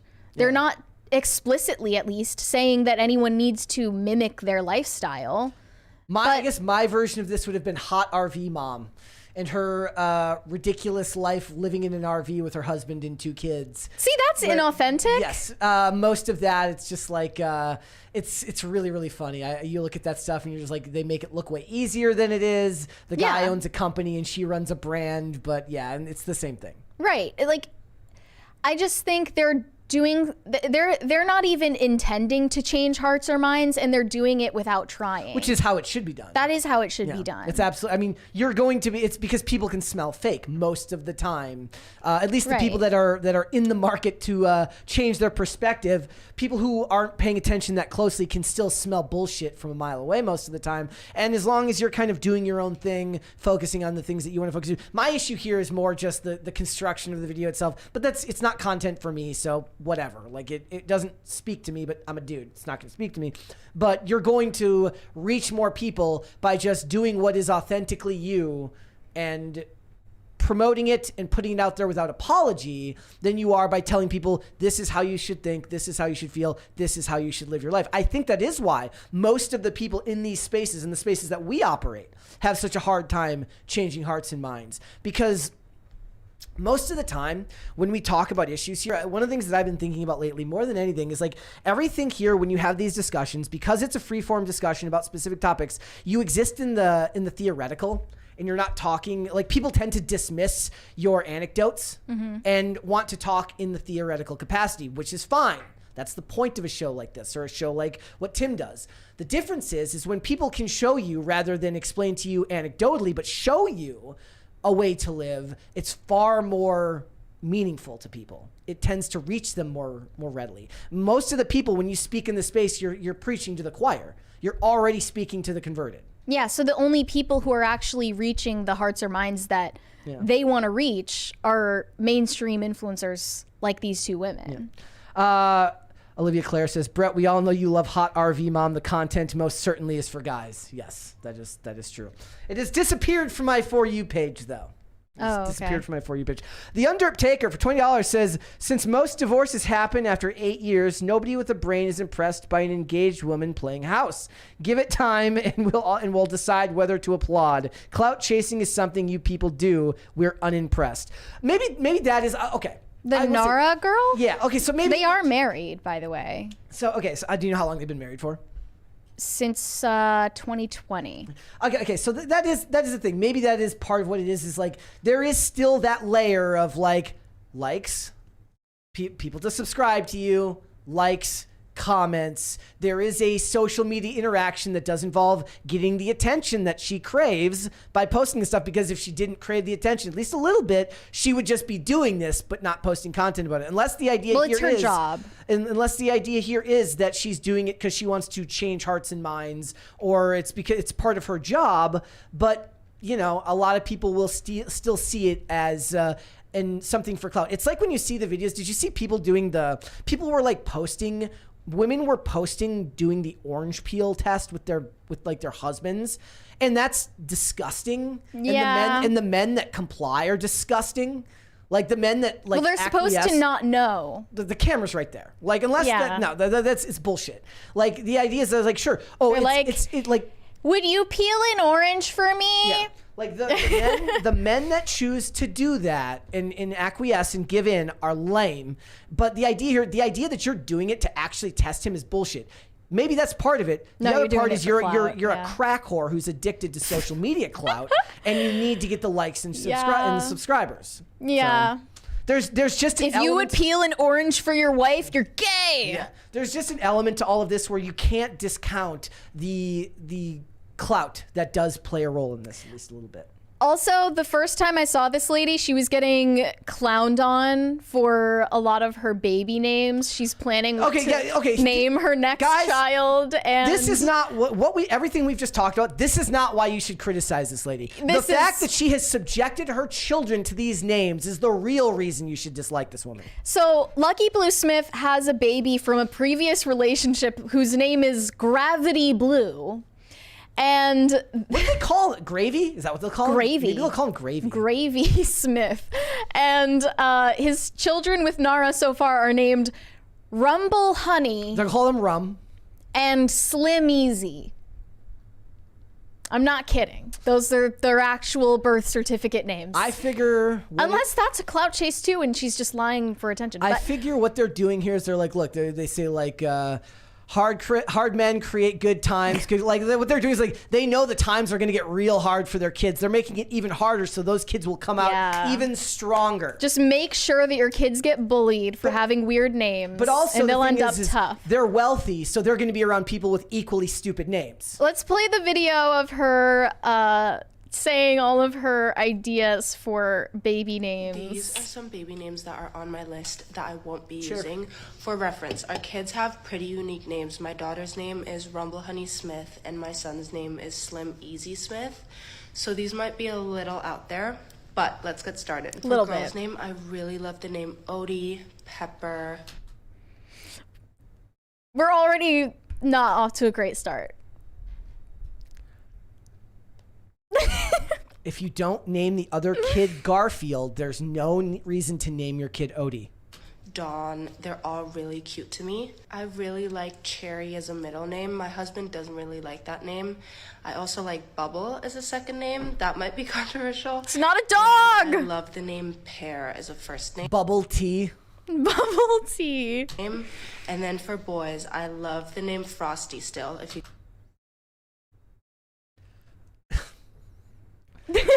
Unless you sign that kid up for martial arts right away and get that kid some self-defense training, I don't recommend naming your kid Frosty. Unless he ends up being a cocaine, like if he starts selling coke and he's Frosty the Snowman, then I'm okay with it. Yeah. guys remember, what else was there? Sunny, Silver, Zen. Those are a few, but we won't be using them for this baby. You know what this is? This is more women just trying to sabotage other women. She's like, we're not going to use them, but you can. Like, do you want to name your kid Zen? Yeah. And Sunny is not a name for a kid unless he's named Sunny after D? unless he's named after the character from Miami Vice. Just no. These are some Those are some awful names. There were some suggestions in the comments. Rosemary Biscuit, Curly Fry, Rumpelstiltskin, Cookie Crumble, Beeswax, Xanax, Cocoa Melon, Optimus Prime, Surf and Turf, Chilean Sea Bass, Garlic Aioli, Meatloaf Apple Pie, Tupperware, None of Jingle Bell, None of these are names for children. Chocolate Chip Cookie, AirPod. I could go on. Okay. Are you willing to say? Do you have names for your kids picked out? I have lists. You have lists like I would probably get bullied for my list too. So that's is fine. Ezekiel anywhere on there? No, I don't good. think so. But there are just, weird niche Catholic names that I have on my lists. You're and setting those kids up for a life of like hard living where they're going to have to learn to be like confident very, very young to put up with their name. I almost had a weird name. What was it going to be? Salome. Salome? Yeah. And they would call you Salamander?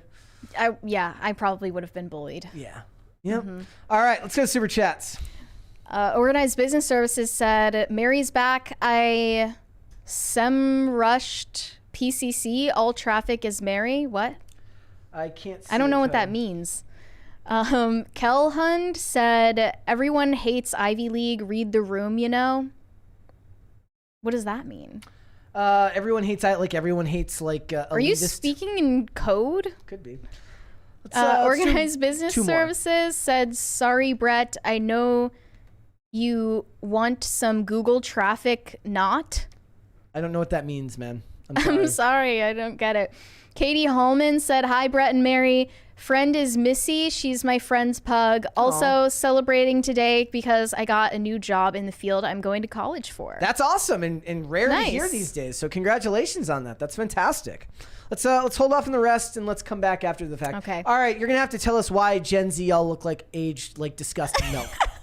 Well, we were talking about this last week and the saga continues. Gen Z is having a collective meltdown. They're having an existential crisis about the fact that they're getting older. They can't handle it. I think that millennials went through something similar too when they realized that they weren't the young people anymore. Because Gen Alpha, the iPad baby generation is coming. They are going to be in high school in only a few years, which is really scary to think about. That's scarier than Gen Z getting older, is the fact that the iPad baby generation is quickly entering the adult world. But I found some TikToks from Gen Zers talking about how they're getting read as older than their age. So this is the source of the Gen Z aging like milk situation. I wonder if part of it is like my generation, like right when I was growing up, like in my mid-20s was when Jay-Z released 30's the New 20. And there was like this perpetual need to just not, like a part of it is also like, my generation just seemed to never want to relinquish the idea that they were young. It's like that trend when people say like, when you realize this year is we're closer to this decade than we are to this decade. There's like this pathological fascination with the idea that when my parents were 20 years old, they were married, had 3 kids, a house, and 2 cars. Me, I need to not buy food this month so I can pay rent. Like there's this perpetual, it's not an infantilization, but just life has prevented them from growing up, I guess, in a way. Yeah, and we were talking about this before. It's not an anxiety about aging necessarily, although some of it is focused around vanity.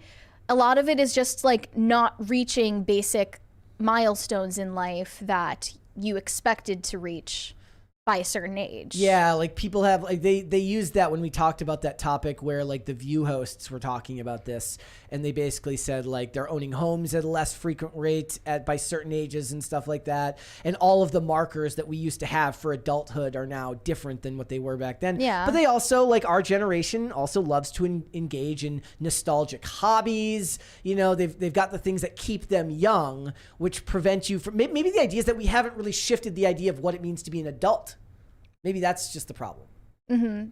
They're being incentivized into extended adolescence. Like I'm 37 and I've never really thought about aging. Like I guess I had such a tumultuous time, like in my mid and late 20s, that I just didn't really think about it because I figured I'd be dead by now anyway. And you now feel like, why would I want to relive that part of my life? So like there's nothing that nostalgic about that. My early 20s, I get like I was really happy and I was doing well in my early 20s and I was doing a lot of things that I really, really enjoyed.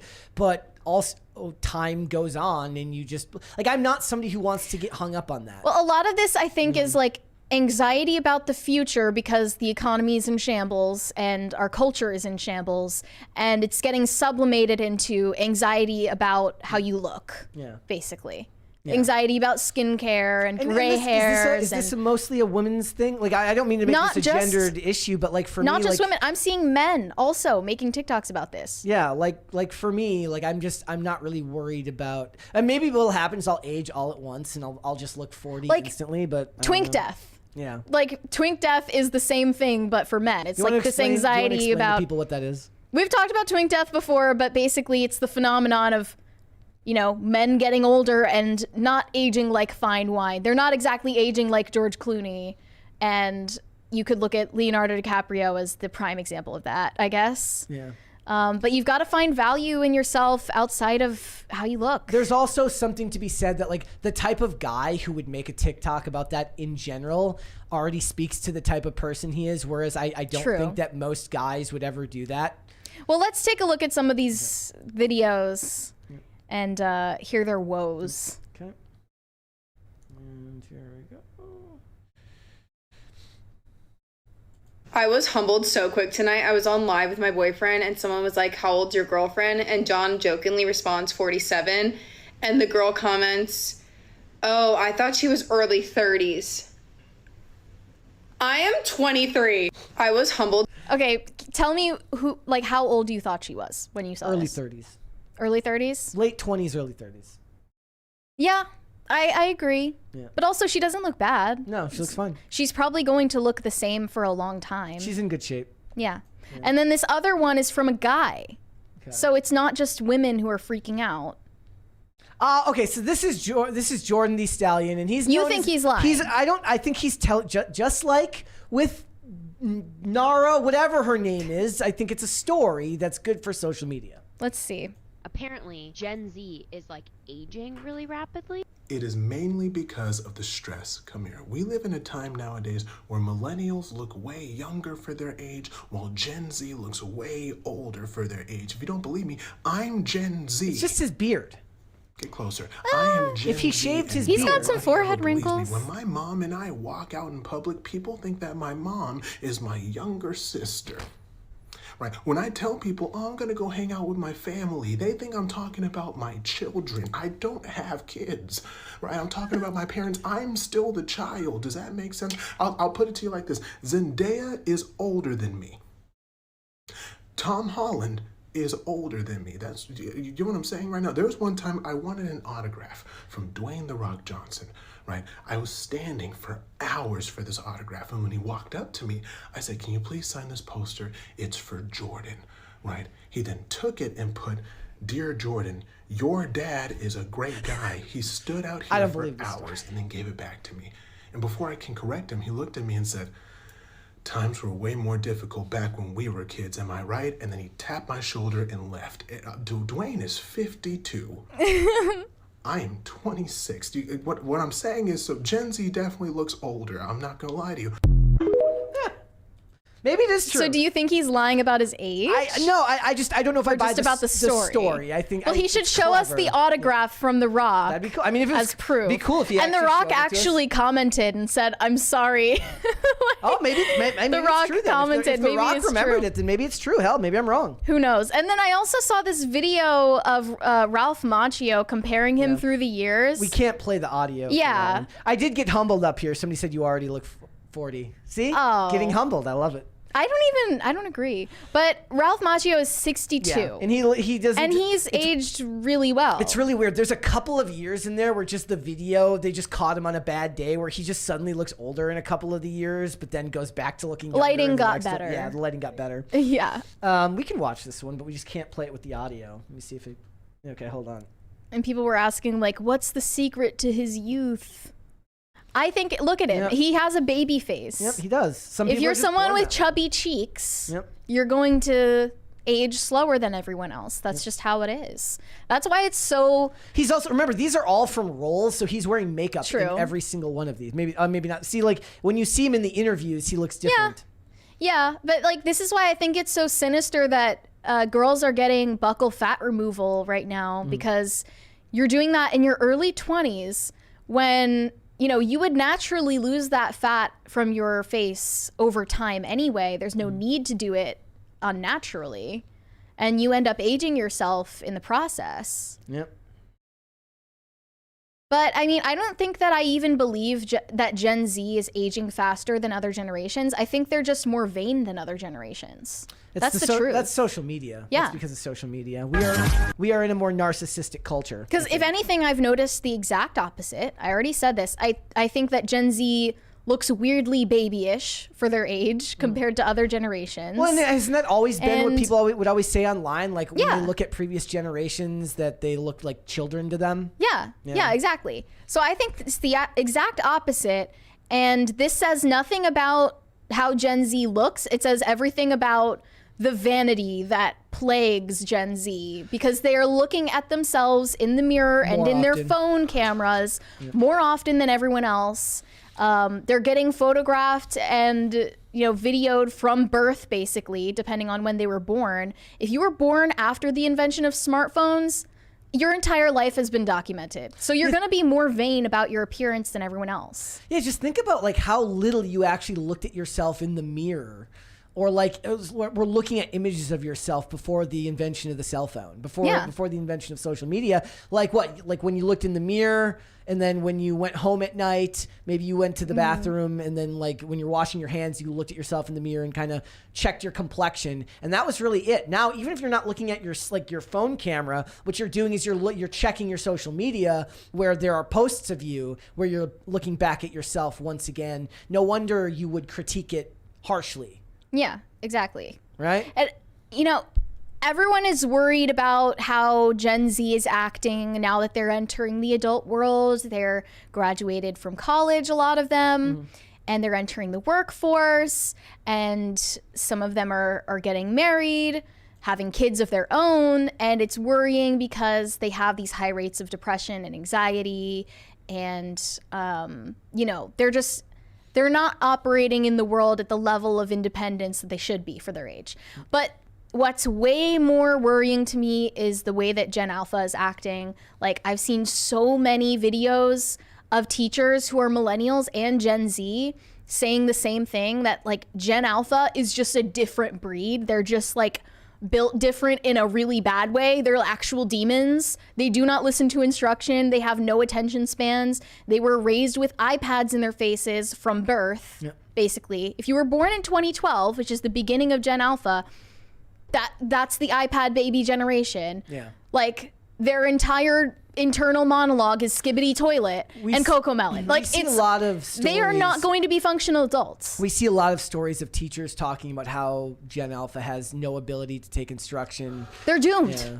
They're doomed. I have no idea. Like, we have bigger things to worry about. I think like Gen Z has its problems, but Gen Alpha is scores worse. Go scores figure, worse ladies and gentlemen. The one generation tells everyone it's the next generation's fault. I blame Gen Z and look, I don't blame Gen Alpha for how awful they are. I blame the millennials who are raising them with iPads, who are offloading their parenting onto technology. Yeah. It's really them. I think I see a lot of Gen Z pushing back against the way that millennials are parenting Gen Alpha. Well, we'll wait and do see something different. if they actually have the guts to not just hand the kid an iPad when the kid's Here's throwing a tantrum. Here's hoping, because it looks like Gen Alpha is just like absolutely. I mean, it's also part of this that like millennials, like they didn't start getting like the Botox and the fillers until they were in their 30s, and Gen Z's getting them in their 20s, which is. But it also didn't become them. popular until millennials were in their 30s. Well, that's what I'm saying, right? Because it wasn't a thing until millennials were in their 30s, and it was a thing when Gen Z was in their 20s. It's going to affect them more adversely. I don't understand how all these people are justifying the cost. Yeah, it's hundreds of dollars. They're like, oh, I can't afford a home, and I can't afford a car, and I have to live. How do we justify the people who are saying like I have to live with 3 roommates and get plastic and get like Botox and fillers? Maybe you can live on your own, priorities, but not get the Botox and the fillers. Obviously, one of the problems I have with those types of stories is like this is the problem with the internet as a whole, is when people say like, oh, Gen Z says this. Also, Gen Z says this. No, that's a certain demographic of Gen Z says this. A certain demographic of Gen Z says that. And that's always this weird false equivalence that everyone is guilty of. Everyone in a certain generation is a hive mind that does and thinks exactly the same things. But it's not even just generations. It's saying that technique is something that everyone does on the internet, where they attribute all functions to one group. And then when they contradict themselves, they refuse to admit that, no, certain people in this group disagree. Certain people think this. But because they're from the same generation or the same political party or something, that they're all the same. That's not how the real world actually works, and it's a false equivalency. Yeah. So I would just say this is a problem facing both millennials and Gen Z, that they can't accept that they are adults and that they are aging and they're going to inherit the world if they haven't already, basically.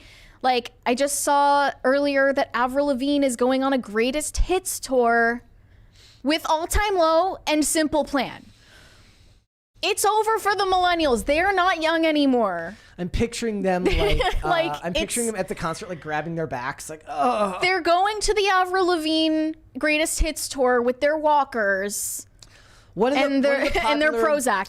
One of the popular ones that I see lately is like, it's the memes where it says like, it shows you like somebody listening to like Sirius XM radio and says Blink 182 shows up in the oldies section, and millennials are just crying because they're now part of the oldies section. They can't handle it. They can't handle it. But that is because previous generations were forced to grow up faster. And that was a good thing for them. I would agree. Yeah. I would agree.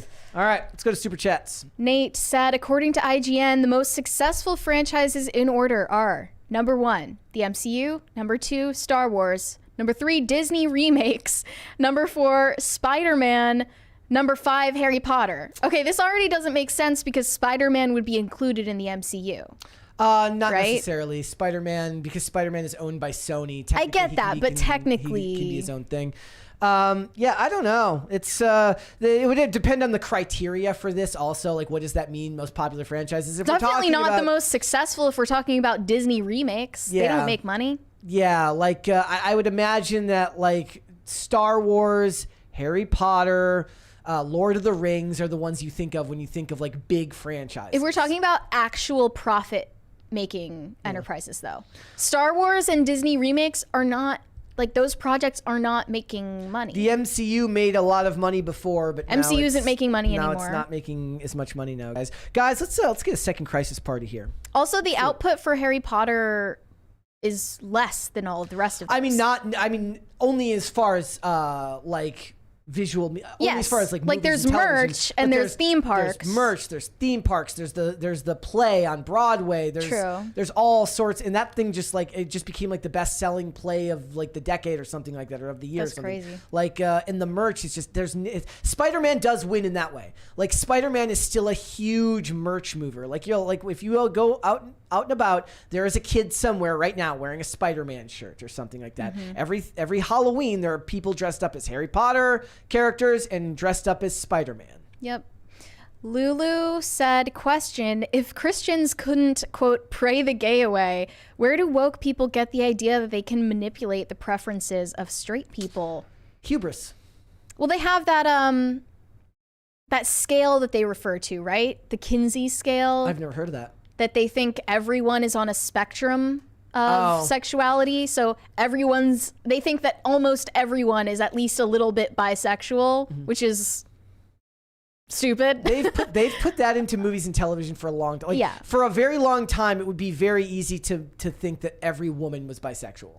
Yeah, if you listen to the media instead of your real world experience.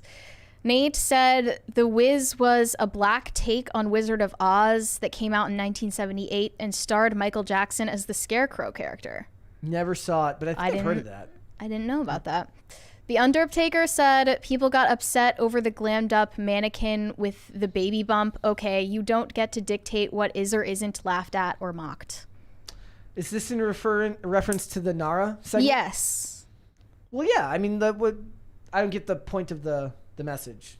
No, I don't either. People, I mean, getting upset at it is stupid, but here's the thing. If you're going to put your content out there for clout, you have to then also subject yourselves to the negative takes too. It's the upside. Well, to be fair to her, she never responded in any way. And that's the upside and the downside to content creation. She wouldn't benefit from responding to any of that backlash anyway. Yep. Lulu said, I'm glad I learned how to make cinnamon rolls. There you go. Something positive came out. We learned something today. We did. The Undertaker said, chubby cheeks helps you age more slowly, but once that second chin comes in, it's game over. It's game over for everyone at some point. Yep. We've got to accept that. Everyone gets old and ugly. Claggy said, Brett, I thought you were closer to 33 or 34. Hope this helps. Don't have no fear. Hope that helps. I'm not worried about my age. I'm very lucky. Like my dad is like 77 and still runs like the mile and bikes miles a day. And hopefully, if genetics are if genetics are at least part of destiny, the fact that I'm physically active still on a regular basis, skate as much as I try to do and stuff, I'll be fine. Plus, do you think that having a beard makes you look older? Yes, it does. For the most part, at least a little bit. But I deign to ever shave. I regret it every time I shave. I regret doing it. So I think if most people looked at you, they would probably just say like 30. I'm completely fine with. If somebody said 50, I'd be like, let's fucking go. All right. They wouldn't say so that. what you're saying is I look mature. That's You're saying I fantastic. look like George Clooney. Thank you. Corey Anderson said, I love Mondays because of PCC. Thank you. Thanks. Organized Business Services said, Mary's getting all the Google traffic, not Brett. SEMrush researched all the PCC Google Analytics, and Mary needs a raise. And Brett, make sure you check your data every day. SEMrush data is great for PCC versus Timcast. Oh. Well, You'll have to get in touch with the marketing man extraordinaire with all of that data, because that's not really our bag. We'll get you a raise. Prince Elian said, I love being Gen X. We're the generation nobody gave or gives a crap about, and most of us prefer it that way. We know we're effed up, and we're cool with it. As a cusp, a millennial Gen X cusp, do you feel this way? Thank you, guys. Thank you. Gen X does get left out of just about everything. Like, they are the forgotten generation. Well, you don't want to be the boomer. No, nobody wants to be the boomer. And nobody wants to be a millennial either. It's like I have no problem being part of a forgotten generation. You're left out of the mudslinging. Yeah, it's beneficial. Leave us be. Corey Anderson said, Mary, or either Elizabeth or Maria, one of your 800 middle names. I don't know if I want to disclose what my middle names are. Hold on to Make myself a little less searchable. Yeah. Yep. Do you have any more? No, I think that is everything, guys. Okay. All right. That's fantastic. All right.